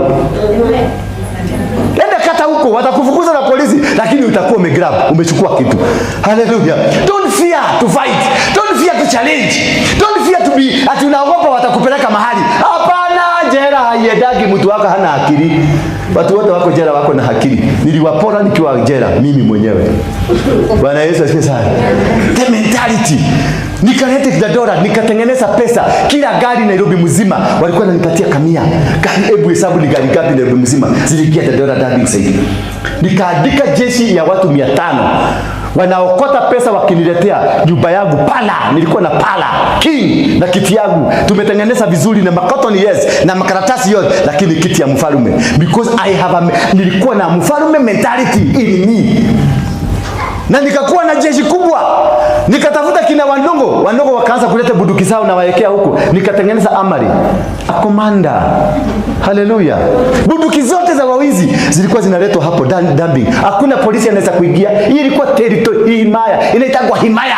Territory ni himaya yangu. Ilikuwa himaya yangu. Nobody could get there. No police hata GSU. Hakuna agedhubutu. You create your own territory. You create your own space. There is no space ambayo imeachwa. Hakuna atuambia ati Mungu mwenyewe aliambia wana wa Israeli nitawatoa utumwa wa miaka 400. Aliwatoa utumwa akawapeleka kwenye radi haina mtu. Yeah? Aliwapeleka Canaan, a land that was occupied. Na akamwambia Joshua, I have given you Jericho. Nimekupatia Jericho. Be strong and be courageous. Do not be dismayed by them. Yeah? Usiogope wala usifadhaike. Kwa nini? Kwa sababu Mungu aliabiana kitu, akakuja kwa kuta ile kitu aliabiana kilikuwa kilishakaliwa na mtu. Hata Mungu hakuwa anajua hawa watu hiyo shamba imekaliwa akiwaabilia. Bana hawa nao walienda kukaa sana 40 years in the wilderness na wameachiliwa. Wakienda kuanza safari sasa wakifika Gilgal after 40 years ndio Mungu akalia rais megoda ne wewe na ruto wekate. Mungu akasema hata mimi ona nini nguihuria. Akaambia Joshua usiogope wala usifadhaike. Akamwambia ingia Jericho, nimekupatia Jericho, izunguke mara 7 ianguke. Akamwambia nimekupatia Ai na Ai iko na ruto, uende uchije hiyo ruto. Kata kichwa wekelee kwa mti. Akamwambia uende Gibeon iko na Museveni, kata kichwa wekelea kwa mti. Akamwambia hiyo ingine iko na Msuruhu, kata kichwa wekelea kwa mti. Akanyonga wafalme 5. Na yeye hawetereri ate Ngai akonegere, akunegere akurutereko. Mungu akutolea wapi? Mungu atembeagi na wajinga. Mungu atembeagi na wajinga. Ati unakaa hapo uletewe na Mungu akutolea wapi? Ni uchukue bunduki, uende uchukue ulete. Yes, kama hauna pesa chukua bunduki. Ujane wangu leo. Bwana Yesu asifiwe sana. Your brain is your gun. Bunduki yako iko hapa. Tumia maarifa. Si sura. Unajua watu wengi wanafikiria akijipodoa atapata pesa. Kujipodoa you are wasting money. Na in any case unajipodoa na maragi za watu wamekufa. Hii mnajipakaka hapa za red. Ni watu wamekufa. Zimetoka kuzimu. Na hizi makucha zingine zinakaa kama za Vasco da Gama. Hizo zimetoka kuzimu. Be yourself, be real. Kwa wewe, wacha kujipodoa. Hata kama una madoadoa kwa sura, hata kama uso yako imekaa ni kama ilikanyagwa na trakta, wacha kujiweka mambo mingi. Be real, maana kule mbinguni unajulikana hivyo. Wewe kaine. Wacha kuweka mambo mingi. Weka tu kidogo, wacha kuweka kujaza fira. Mpaka unaonekana wewe ni kama mtoto kajana. Hapana, kila karangi yako tu hiyo mekuru wacha ionekane. That is the beauty of you. Tumienda kule mountain, unaona mountain inaenda hivi inapenda hivi. That's the beauty of God. Hiyo ndio ile beauty ametengeneza. Hiyo mekuru ile ambayo unaona huko mege. Hiyo that's the beauty. That is how you are known. And the angel will be sent with your picture hivyo. Ndio unaona watu wengi wani warembo lakini ni maskini. Maana malaika alipatiwa vitu zake alete, akakuja akapata, akasema kwa yule mama anaitwa Charity ndio, lakini si yeye, huyo ni brown. Ile picha niko hapa nayo ni ya mtu black. Sasa malaika anarudi na vitu zake. Mungu anamwambia hapana, anaitwa Charity na Charity katama. Ulimuita akaitika lakini si yeye. Hii picha sio hiyo. Hata natoa simu natolea Mungu simu na mwambia angalia boss. Boss angalia. Unaona? Zile drone nawe. Si huyu ni brown na huyu ni black. Hata Mungu anasema kweli hiyo ndio brown. Kaya. Mungu anambia okay. Kige iwekeni hapo. Tafuteni kiateka waende wakae nasi, kwa sababu vitu zikitoka mbinguni hazirudishaji, zinapatiaga mtu mwingine anakiateka, anakuwekea akitumia. Nikiona ungetwalithia gari goro, hiyo gari ilikuja ikiwa mpya, lakini kwa sababu ulikuwa umepotea, hukujielewa, ulikuwa umejipodoa, gari ikachukua na kiateka. Na unajua makiateka wenye wanatumiaga vitu vibaya, maana sio yake. Sasa inakaa na gari na kiateka, wakati itafika kwa sababu imekusha geji, anakataka anabebaka kamuti karevu hivi kupima mafuta. Sasa hiyo ndio umeanza kugutuka, umeanza kutoa hizo vitu kule biguni. Wanasema ndio ule, kwa sababu umesahau kujipaka kujipodoa. Sasa wamekuroketi. Sasa hiyo kabla hujabotoka wanateremka haraka wanakushikisha, unakuta unapatiwa pesa ya kununua gari. Na hiyo pesa unapatiwa ni shilingi 200. Unakuta sasa hiyo magina kagari kako kamechoka, amekatumia vibaya, ni anaenda kwenda todo, anataka kupeleka mtoto yake shule. Na hiyo 200 unakuta umekunayo. Na shule na mtoto yake na huyo anataka 200, una exchange kiateka, unamlipa kukaa na gari yako. Unarudisha, unabeba gari yako. Sasa wacha kupeleka nyumbani. Unakaa wapi? Unakaa Ngongo. Na umenunulia wapi? Umenunulia Dagoretti Corner. Kutoka Dagoretti Corner mpaka Ngongo inaenda na siku 3. Maana hadi Kimaka mpaka unakuta miguu inaenda mguu. Unaiona kuna gari zinaenda kama sina bokoro. Unaona mguu inaenda hivi, unaenda mpaka gari. Mpaka ukielekea kwa gari unasikia unaenda itu hivi. Ikikuuliza, maana inakuuliza otoile unahelitio. Ulienda wapi? Nikumiacha nimeteseka. Hii miaka yote nimeteseka na huyu mtu. Hii hakuwa ananishughulikia. Gari inaishia, unakoja, unafikiria kuna geji. Mpaka unampigia gari moto amenya kati ndene maguta. Hikora dashboardie. Au heka mote. Fukwa hiyo dashboard hapo kuna kamuti. Unaenda na fuku unakuta kweli kuna kamuti. Anaweka kwa tanki ya mafuta. Anaangalia, anaona iko haina mafuta. Sasa hiyo gari ilikuja ikiwa yako, ikiwa mpya. How many people are driving old cars? Watu wa gari msemse. Watu wa mtuba, inua mkono juu. Watu wamevaa mtuba. Good. Hiyo nguo ilitoka kwa factory ikiwa yako. Ikitengenezwa iko na jina yako. In the spiritual realm, it has your name. Every glow, kitu yote ambao uko nayo, ambao you owning, it has your tag. In the spiritual realm. Ndio kwa maana finally hata kama imetumiwa, hata kama imevaliwa, ilikuroketi. Ilisema lazima nifike, hata kama nitachelewa, hata kama nitakuja nikiwa mzee, nitafika tu kwetu. Ndio unakuta mtu anavaa kiatu ya mtuba, kivaa siku 2-3 kinatoboka soro na huko chini. Maana kinashtuka. Maana mwenye alikuwa anakitumia Unakitumia vizuri. Bwana Yesu asifiwe sana. Just go and check yourself. What is this that hindered you from the success of your life? It is not God. God gave you everything. God gave you anything and everything. You are not supposed to be poor. You are not supposed to be struggling on earth. You are not supposed to be driving or owning and something old. You are supposed to be owning your own piece of land. You are rich people. Sijasikia watu. You are rich people. Nyinyi ni matajiri. Mtamiliki mashamba. Mtakuwa na magari. Mtakuwa na maduka. Mtakuwa na vitu vizuri vizuri. Utiagiri okuri ya takataka. No. With whatever condition yourself to be a rich man. When I was a chokora, I conditioned myself I'm not poor. Yes. Hapo ndio nilitengenezea mugike. Na watu wote wakatii. Dunia mzima ikatii, nikatiisha kila mtu. Yes, because I was a commander. I was born a commander. Wakati niligia Ndura damming side, nikaona vijana wananifuata. I have created job for them. I have created everything for them. Wana control magari mpaka traffic officer wanakuja kuadmire kuona venye gari zinakuwa control with a lot of discipline and decency. Na king yako pale chini akikunywa kahawa, niko natengenezewa kahawa pole pole.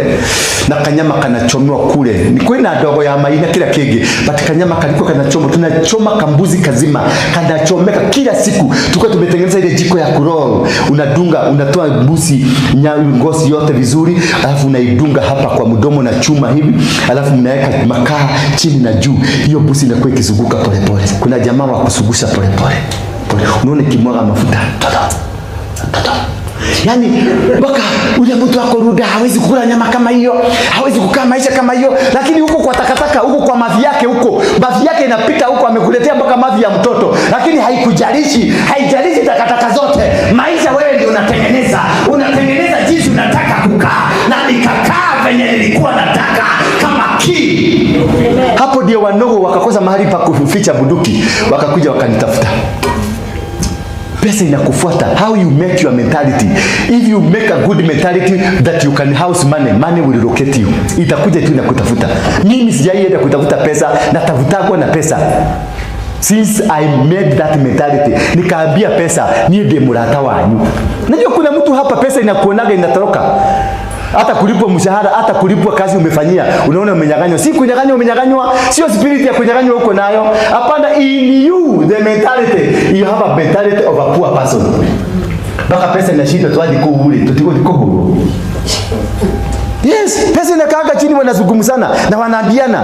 Nende tukienda kwa Margareti, na niko Margareti yeye ni wa mudeni gizaka kasa tikalia kira kwake. Mudeni wa gai atora yone gai. Na pesa sirenda kuka kwaku. Sichoke sigwe kareba. Mudeni wa gai atora yone gai.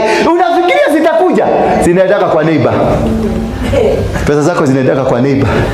Kwa sababu the mentality mpaka zile nyimbo umeweka kwako ni za umaskini, na pesa inatakanga bahari kuna joto, mahali kuna peace, atmosphere of good money.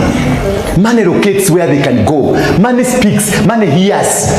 Iko na masikio, inasikilizaga, inakufuata na tabia zako. Hata ukiweka kwa bagi yako inasikia ile harufu iko kwa bagi, ni ya umasikini. Unaanza inaita chokora moja na kuja. Tutailia hayo kutola kwa we are being suffocated.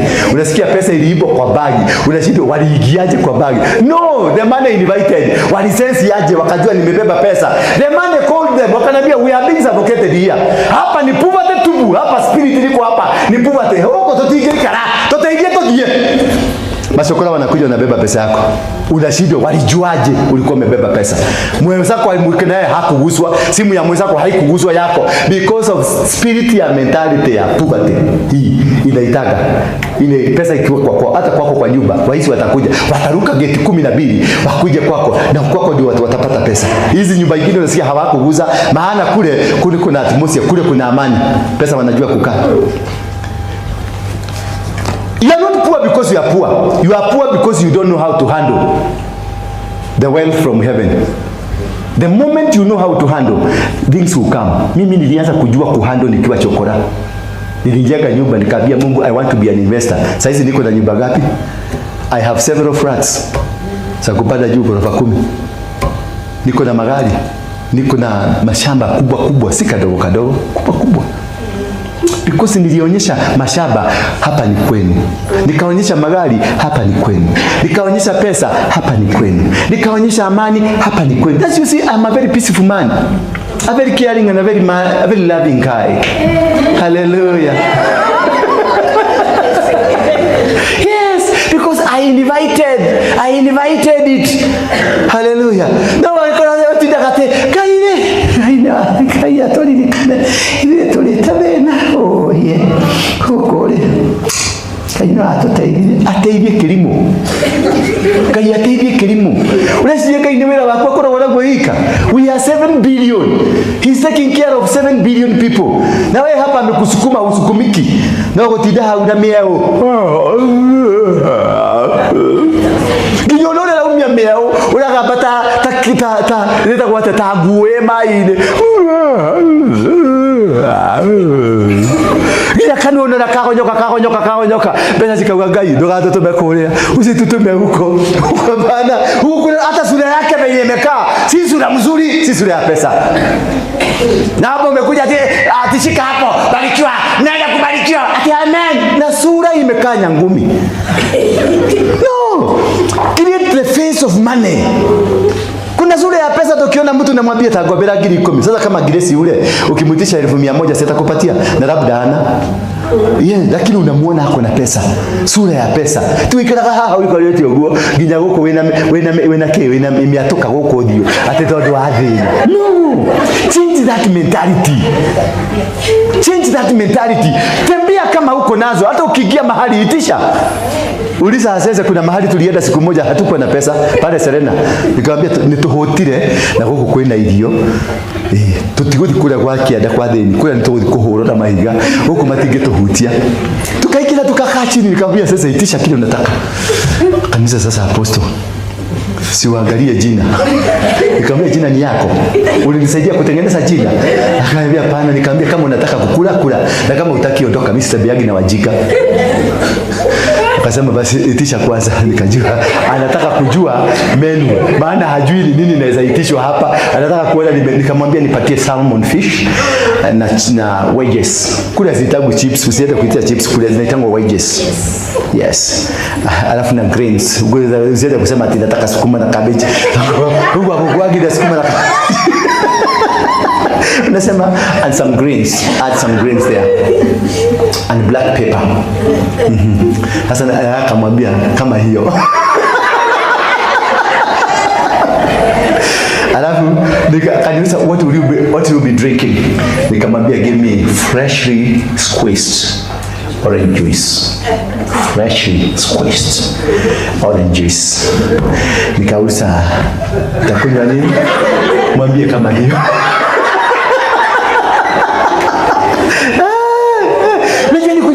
Nataka kuwe pasta wangu ambaye tunatembea naye mwenye hana ujinga na hana roho ya umaskini. Maana alikuwa ananiambia twende hapa chini kuna mahali wanataka kukula gari ya shilingi 15.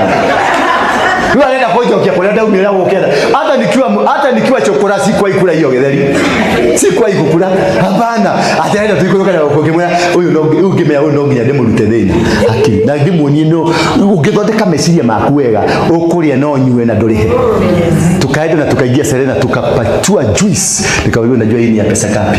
Akaniambia ni ya shilingi 70 sana. Kwa sababu naona ni Serena ni 70. Nikamwambia hii glasi hiyo umeshika ni 1800 Bethel machukua 3.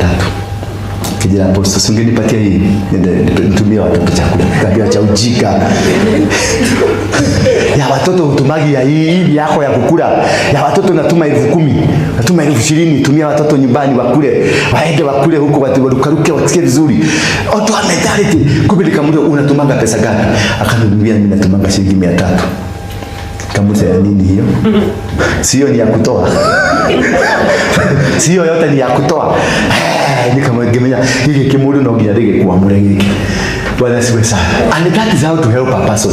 Sio kuweza kumshabia huko kumpeleke mahali atakuwa challenged. Don't go where you cannot be challenged. Wacha kuendeka na huko mahali unalipa githeri shilingi 15. Enda mahali utatoa kiatu. Kula githeri, ile githeri ya 15 unalipa shilingi 800 hapa. Bako unasikia pain, unaenda unatafuta hiyo pesa. Sasa wakati aliona tumekula sasa, nikaona akashika kasimu.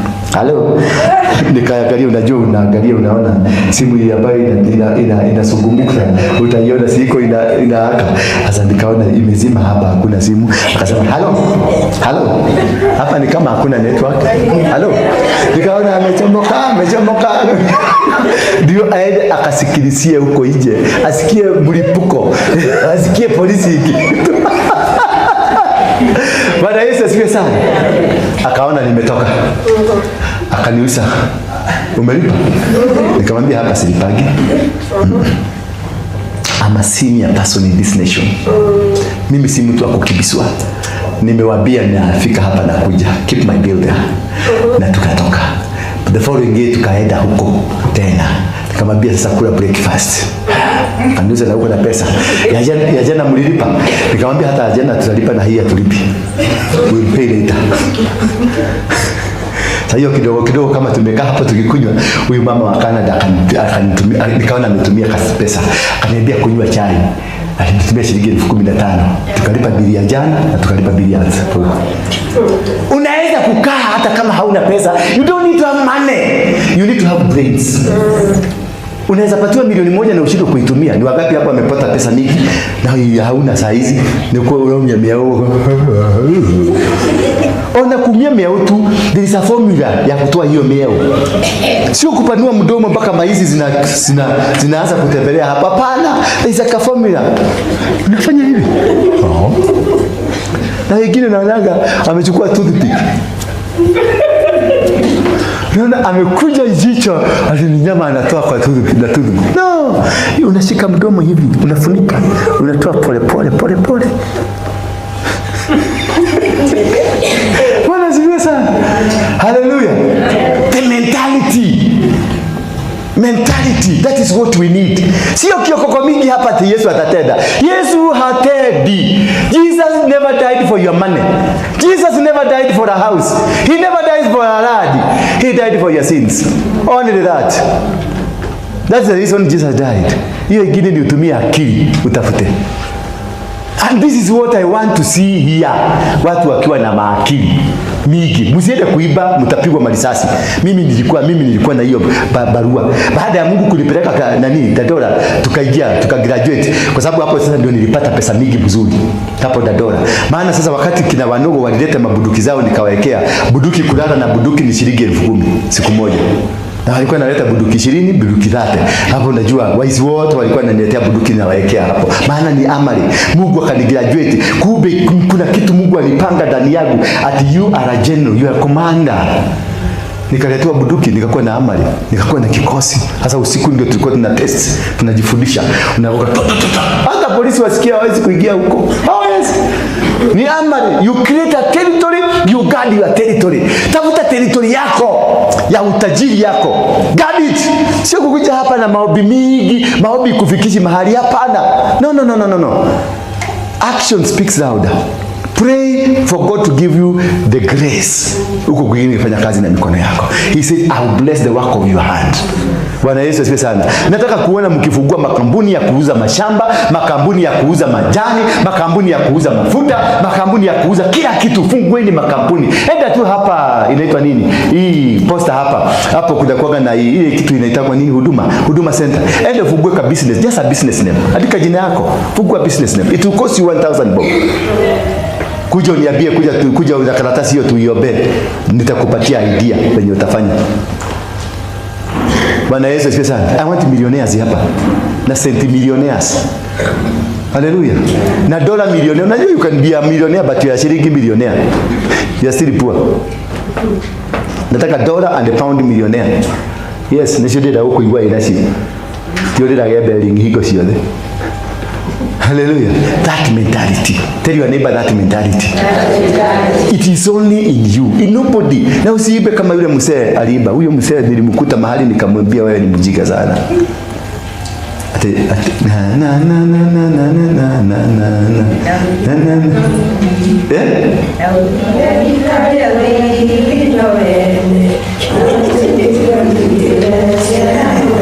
Tutotolia digino ciao. Ndio ndio kale digino yaku. Unathiaga thoko kwa mundu. Ndituko thoko kwa kabuni ya mundu. Ya tirigino yake. Sio ni ujinga. Hata daugire dikali ya thigino yene. Kila mtu saizi atapendea. Huyo jamaa saizi ni maskini. Hana kitu. Aliyokuwa ni akuile. Aliyokuwa. Lakini hana kitu. Kila mtu amemhepa. Hata mimi siwezi kumuita kuja imbe wimbo kama hiyo hapa. Maana we are employed. Kama ni watu wa kuemployiwa, we are employed. Hiyo ni jasho ya mtu tunakula. Kama ni biashara unaenda kuuza nguo yako, hizi maguo unauza, si ni watu wanakuja kununua. Sio ni jasho ya watu. Tutaugire dikali ya thigino yene. Uliaga thigino yao. We eat one another. Nitakupatia pesa, unipatie nguo. Nitakupatia nafanya kazi kwako, we exchange. Na shenasha kuno ginyotige mudhido. Utajiri mtu tajiri ni yule ataacha kitu ya watoto wa watoto wake. Bwana Yesu yako ya watoto wake. That is what you need to have. Once you have that mentality, then God will bless you. In the book of Numbers 13 verse number 31. Leo nimepiga story sana. Numbers 13 verse 30. But the other men who had explored the land with him disagreed. We can't go up against them. They are stronger than we are. So they spread this bad report about the land among the Israelites. The land we have traveled through and explored will devour anyone who goes to that life. They are all the people we saw were huge. We even saw giants. They were descendants of Anak. Next to them, we felt like grasshoppers, and that is what they thought too. Sio ni ujinga. 31 verse. Thank you. Yes. Unaelewa? Ate tuanile kwa tukawaona hivi, tulijiona kama sisi ni magrasshopper. Can you imagine mtu anakuja kukwambia and you are children of the most high God. Ati tulienda huko tukaona giants. Ati hivyo tunahiana to dahi, roho wa dahi. No, you don't consider yourself to be that small thing. God sent them and he told them, I am going to give you land. He knew there were giants there. And that is why hawa watu wote apart from Caleb na Joshua, hawa wengine wote hawakufika Canaan. God never allowed them because he was God was shocked to see people equating themselves to grasshoppers. Some of you have equated yourself to the people who are going to die tomorrow, who are going to be finished tomorrow, who are not going to exist tomorrow.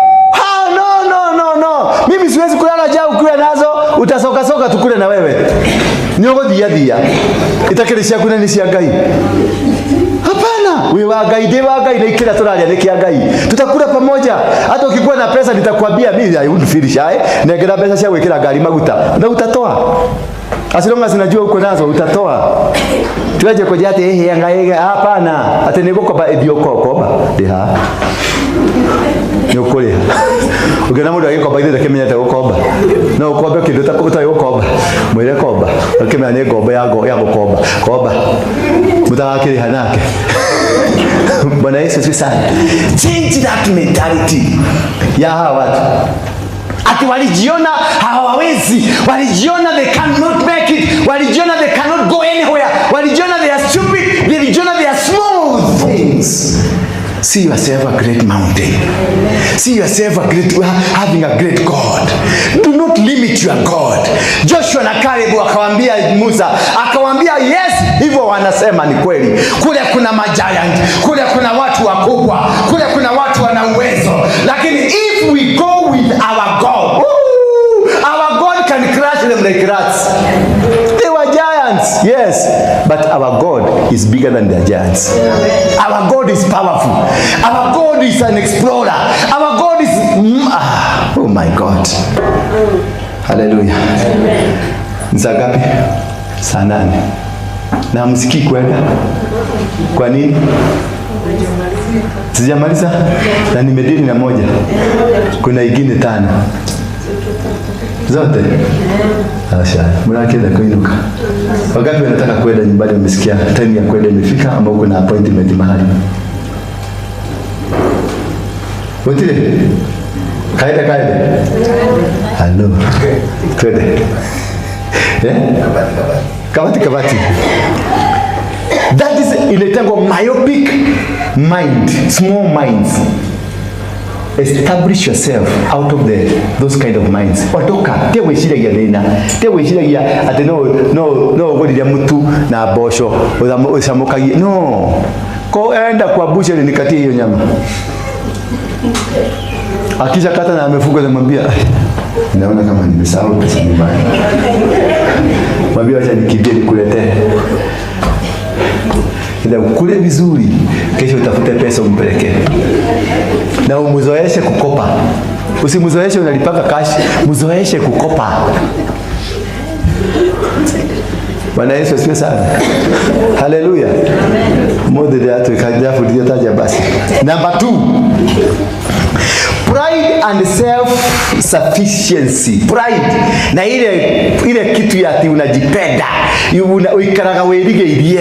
Self-sufficiency. Ati wewe sasa wewe ni mtu wa maana sana. Ndwenda gagutukana nando. Anaginyire kudoni gwadwa cio ndio na taria kirathi giakwa. That's pride. That is one thing that has hindered you. It has caused you to stagnate. That is why unateseka sasa because of pride. Live like anybody else. Kama maisha ya chini, tembea na watu hata kama wewe ni mkubwa. Uliza sasa pale tulienda huko na nyuki. Tulienda tukakaa tukanyenyekea, tukafanywa mahesabu, hawakuwa wanajua ni mimi. Wakati tumekubaliana bei ndio alikuja kujua akasema gani? Wewe aduma wako hiyo pesa hiyo. Wameanza sasa kuongeza. Nikamwambia wewe already angalia kwa account yako nishakutumia pesa. Wakapata pesa iko. Na jina ndio hiyo. Kai. Huyo ni mtu wako hiyo pesa taisi. Ushamaliza because ulinyenyekea. The world will take care of you. Ukinyenyekea, the world will protect you. They will not exploit you.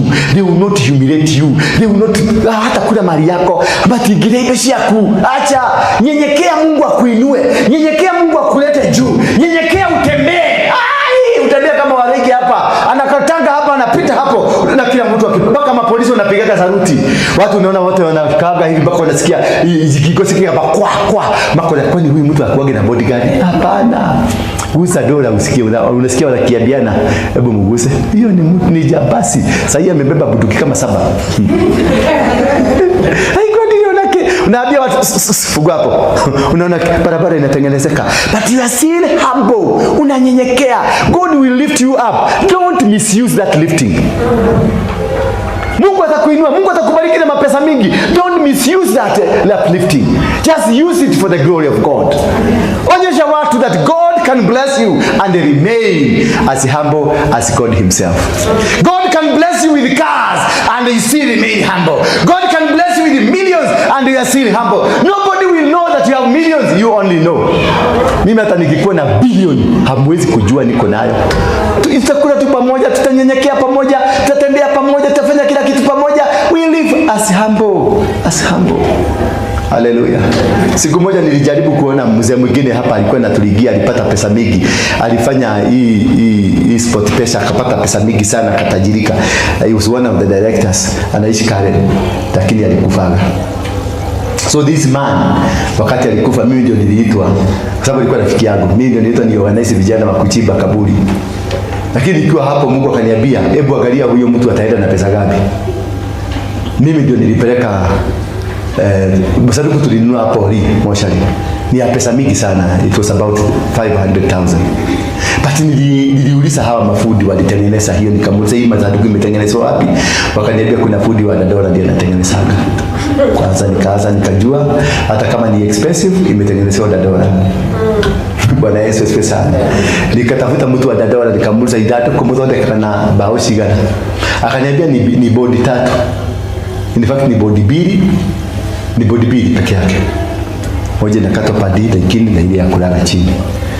Nikamuuliza then bodi moja ilikuwa 1,500. 1,500. Nikamuuliza na nini nyingine? Akaniambia mishumari ni kilo 1. Na nini nyingine? Na kama mattress kale kakutembea kilo 1 ya mishumari ni ilikuwa 120.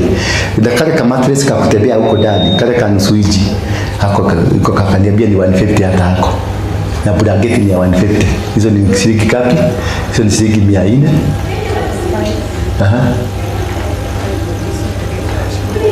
3,000, bodi ni bili 3,000. Uongeza mishumari kilo moja 120. Uongeza ka mattress ka 150. Na kabulageti kawa ni 100. Alafu na hii chuma ya kushika hapa, hii chrome aliniambia ni shilingi 700. Hiyo kuweka hapa na hizo visho na hizo decoration ni 700. Hiyo ni pesa ngapi? Hatujafikisha hata 10,000. 4,000. Alafu sasa weka rangi kama kebe ka shilingi 150 pale Solai paints 200. Inakuja pesa ngapi? 4,200. That's the money. That's your cost. That's your value. Hiyo ndio pesa utaenda nayo. Wacha hiyo umeenda kukokwa pale na mtu wa 1,500. The value of what you go with ni hiyo. Ani goto ete ile huko. Hadi wale katuhuhie. Hiyo ni ndani moya ilio. So be humble. When we be humble. Nyenyekea, Mungu akikuinua nyenyekea. Kuwa baraka wa watu wengi. Help as many people as possible. Ukipata pesa, wasaidie wasimame. Kama wale wanaonaga wanakuja hapa, wasaidie wasimame. Wasaidie wafaidike. Usiende kujitangaza huko ati wewe nini ndio. No. God gave you as a bridge. Usaidie watu wake. When God sees your mind, when God sees your heart, he will bless you more and more and more. Watu wataishi kusema huyu mtu kanemuitagie de muitagi tindo cia kwa ndaitaga ni cia baba ndio chali cia kuitage uraga kuitaka tondu nduri ukiwa mundu akiwa muitage ni atari hana kitu. Lakini God is giving you ndaitaga kuri andu. I'm blessing and I'm not blessing you when kwa maskini. I'm blessing and praying for you. Tomorrow I will not bless you, I will bless somebody, and you bless somebody because you've tapped the blessing from me. Giving is a way of helping this man to tap a blessing. Hallelujah. Akitapu your blessing, na yeye anakuwa blessing, unatambalisa, na yeye anatambalisa, that your spirit inaenda ikitembea, inaenda ikiingia, inaenda ikienda. Unakuta mtu mmoja aliyembariki amekuwa mtu wa kubariki watu wengine. That's the spirit of humbleness. When God realizes that you have that spirit, analetaka vitu zake zote because hata huko zinaenda zinasema, kakolera watu tumeta kundi kwegae. Kwa dola kundi kwega mno. Not wale wendiaga kwa turege. Unakuta ripoti zile zinapigwa kule biguni ni mingi. Unasikia kwa dola ni kwa dola. Unakuta mali zinaletwa, mashamba zinaletwa, kila kitu zinaletwa, maana wameabiana kuna mahali kuna amani. Lakini sasa kuna mtu hapa akipigiwa akipatiwa hata msaada wa serikali, anaenda anararua hiyo karatasi ya serikali, anaweka karatasi nyingine anaanza kuuzia watu. Sina hama, hautapata msaada mwingine. That's pride. In the book of James, chapter number 4 verse 6. Chapter number 4 verse 6. The book of James. Wow, kuna Biblia iko mzuri tamu leo. James yuko na wanako. James inakuwaga wapi sasa? Na basi ya magoro ile. Ni after Timothy ama ni before Timothy? Hebrew, hii nimeiona kuja. Eno. James chapter 4 verse 6. James. Yes, inasema namna gani? And he gives grace generously, as the scripture says, God opposes the proud, but gives grace to the humble. God opposes proud people, but he gives grace to who? To the humble. It is a principle from heaven of blessing people who are humble. Sasa ukiona ninabarikiwa, ukiona maisha yangu inaendelea vizuri, usiendelee kuniombea vibaya. Hata ukiomba, you will never, huwezi kublock mimi. Maana I have the grace of, because I'm humble. I have the grace, a heavenly grace. Kwa hivyo, anaoppose. Unakuta sasa hapo, Mungu amegiria direct. Hapo si shetani, ndiye kaiwaikira direct. He opposes what? The proud. Anawa-oppose. God himself anakuja anasema, wewe kiburi yako simamisha, sitakupatia. Wewe una kiburi. Mungu mwenyewe. Sasa hapa si shetani. Na wale ambao wako hapo, Mungu anawabariki, anawasaidia, anawainua. Bwana Yesu asifiwe sana. Abia mwenzako sasa nyenyekea. Nimegundua siri. Mwambie nimegundua siri. Siri ni nini? Ni kunyenyekea. Mungu atakuinua. Bwana Yesu asifiwe sana. Naye ya tatu na ya mwisho tumalizie hapo, maana naona masaa imeenda sana. Disobedience and compromise. When you become disobedient and a compromised person, unakuwa compromised for small thing. For a small thing you are compromised. You are compromised because of your stomach. Kama mtu anaitwa nani? Anaitwa Esau. He was compromised because of stomach. Kitu kidogo sana akakuwa compromised. And then when he became compromised, he lost everything. He lost his glory until his father akamwambia, wakati utachoka, maana umejiekelea mzigo ambaye haikuwa yako. Hata mimi nilikuwa nakuchukia, lakini si venye hivyo umejipeleka. Ndio komeneti yangu. Ogwo weika si kwa nikupagia hivyo. Baba akamwambia sasa, baba akamwambia, wakati utachoka na hiki kitu, maana umeweka kidogo kiorumuno. Where were you? How were you overtaken? Why did you compromise yourself?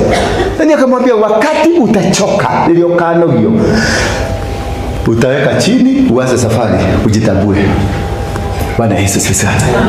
So this is disobedience of failure to obey. Those people who do not obey the word of God, they do not obey the leadership. They do not obey the people they are sitting under, the spiritual leaders, the figure leadership that you are under.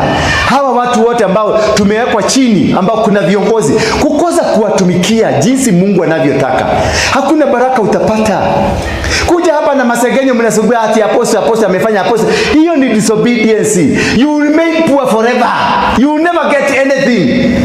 Bwana Yesu asifiwe sana. Kama unaona apostle si mzuri, usikae hapa, toroka. Usimsegenya, ondokea. Hukufungua, haujawekwa hapa na chain, ondokea, enda. Wachana na apostle. Arakira alimwali ogwo. Yes. Ndogioke tuike apostle. Mwera. Ukotuke apostle. Today how can you say apostle? Hey pastor, you are cursing yourself day and night. You will never prosper under this anointing. You will never become under this anointing.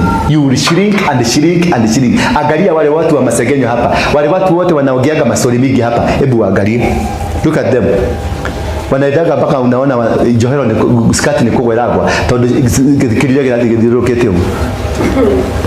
Tondu ni muhahe na ndari ndathondeka mwiri. Mundu wothe wa mihahe omagaraga ta ngarango na kauka kama ngarango. Hebu angalia mtu wa muhahe, mtu wote tafuta mtu wote wa muhahe uone sura inakanga kama fuko. Mwili yenyewe inakaa ni kama goda. Anakwisha. Yani the glory of God disappears. Inaitaka ikienda. Mtu yote wa muhahe na masegenyo na kila kitu, sura angalia, yeye na shetani wanafanana kabisa. They never prosper, they never grow. They poor completely. Avoid. Ukisikia mtu akisegenya mtu wa Mungu mahali popote, hata huyo Mungu, unajua wewe hujui mtu wa Mungu ni mtu gani, anakaa namna gani. As long as ukiona huyo mtu anaitwa pastor, apostle, ni mtumishi katika nyumba ya Mungu, muondokee. Ukiona wameanza kupiga story, ondoka pole pole. Toroka. Awe mubaya kawadi. Elia wodi yone. Adulu tete sadaka. Mnanielewa? Hebu angalia mwenzako uone sura yake venye imekaa. Imeparara. Angalia kama sura imeparara. Ukiona imeparara na inakaa ni kama ya ujue ni mundu wa mshene. Na dagira dimo you are cast until hata ukiwa kwa kaburi utakuwa ukioperate na kasi. Hata kaburi yako utaona mpaka kutakuwa na kesi, utasikwa wapi. Utakuta huyu amekataa, huyu anasema atasikwa hapa. Kule kutakuwa na kesi. Hata maiti yako itakuwa na kesi. God will not fight for it. 1 Samuel chapter 15 verse 22-23. Tutamalizia hapo. 1 Samuel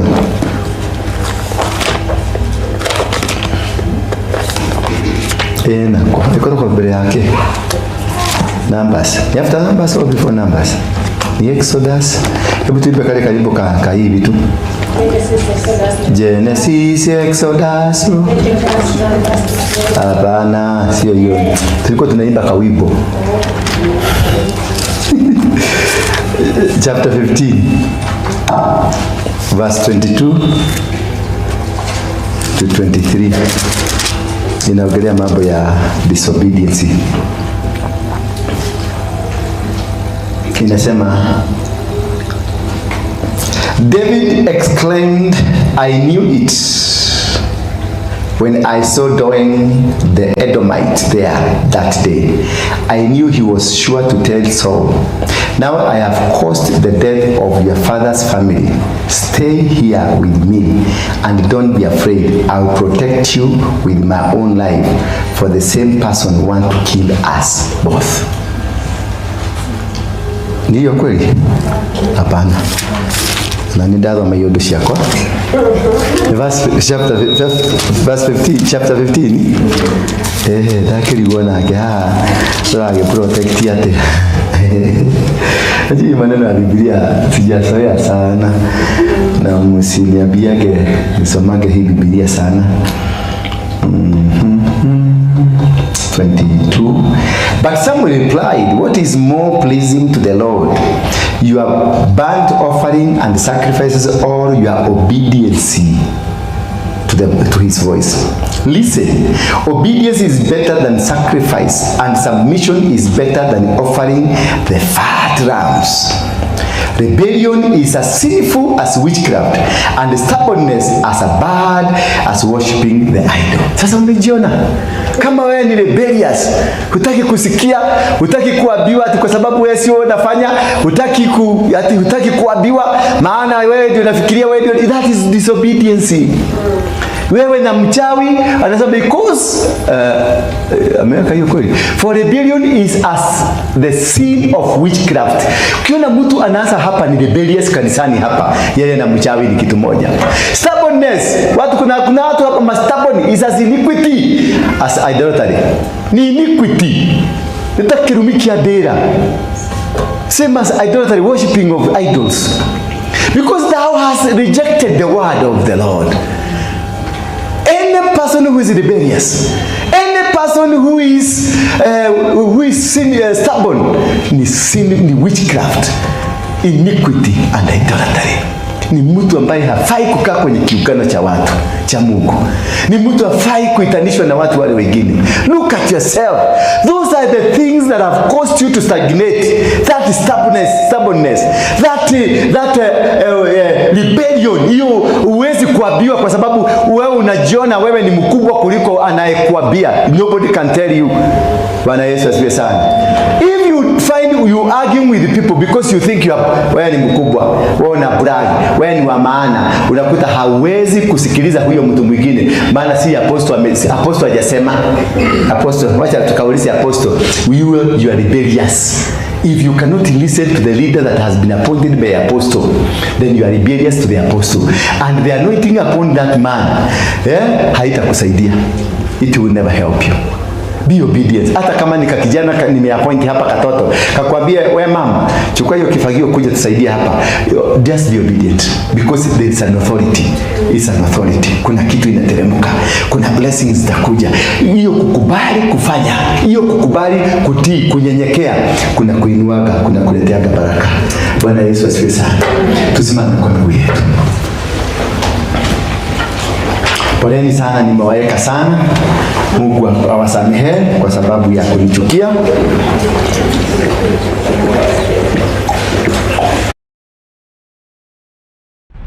Bethel Clouds TV, empowering lives.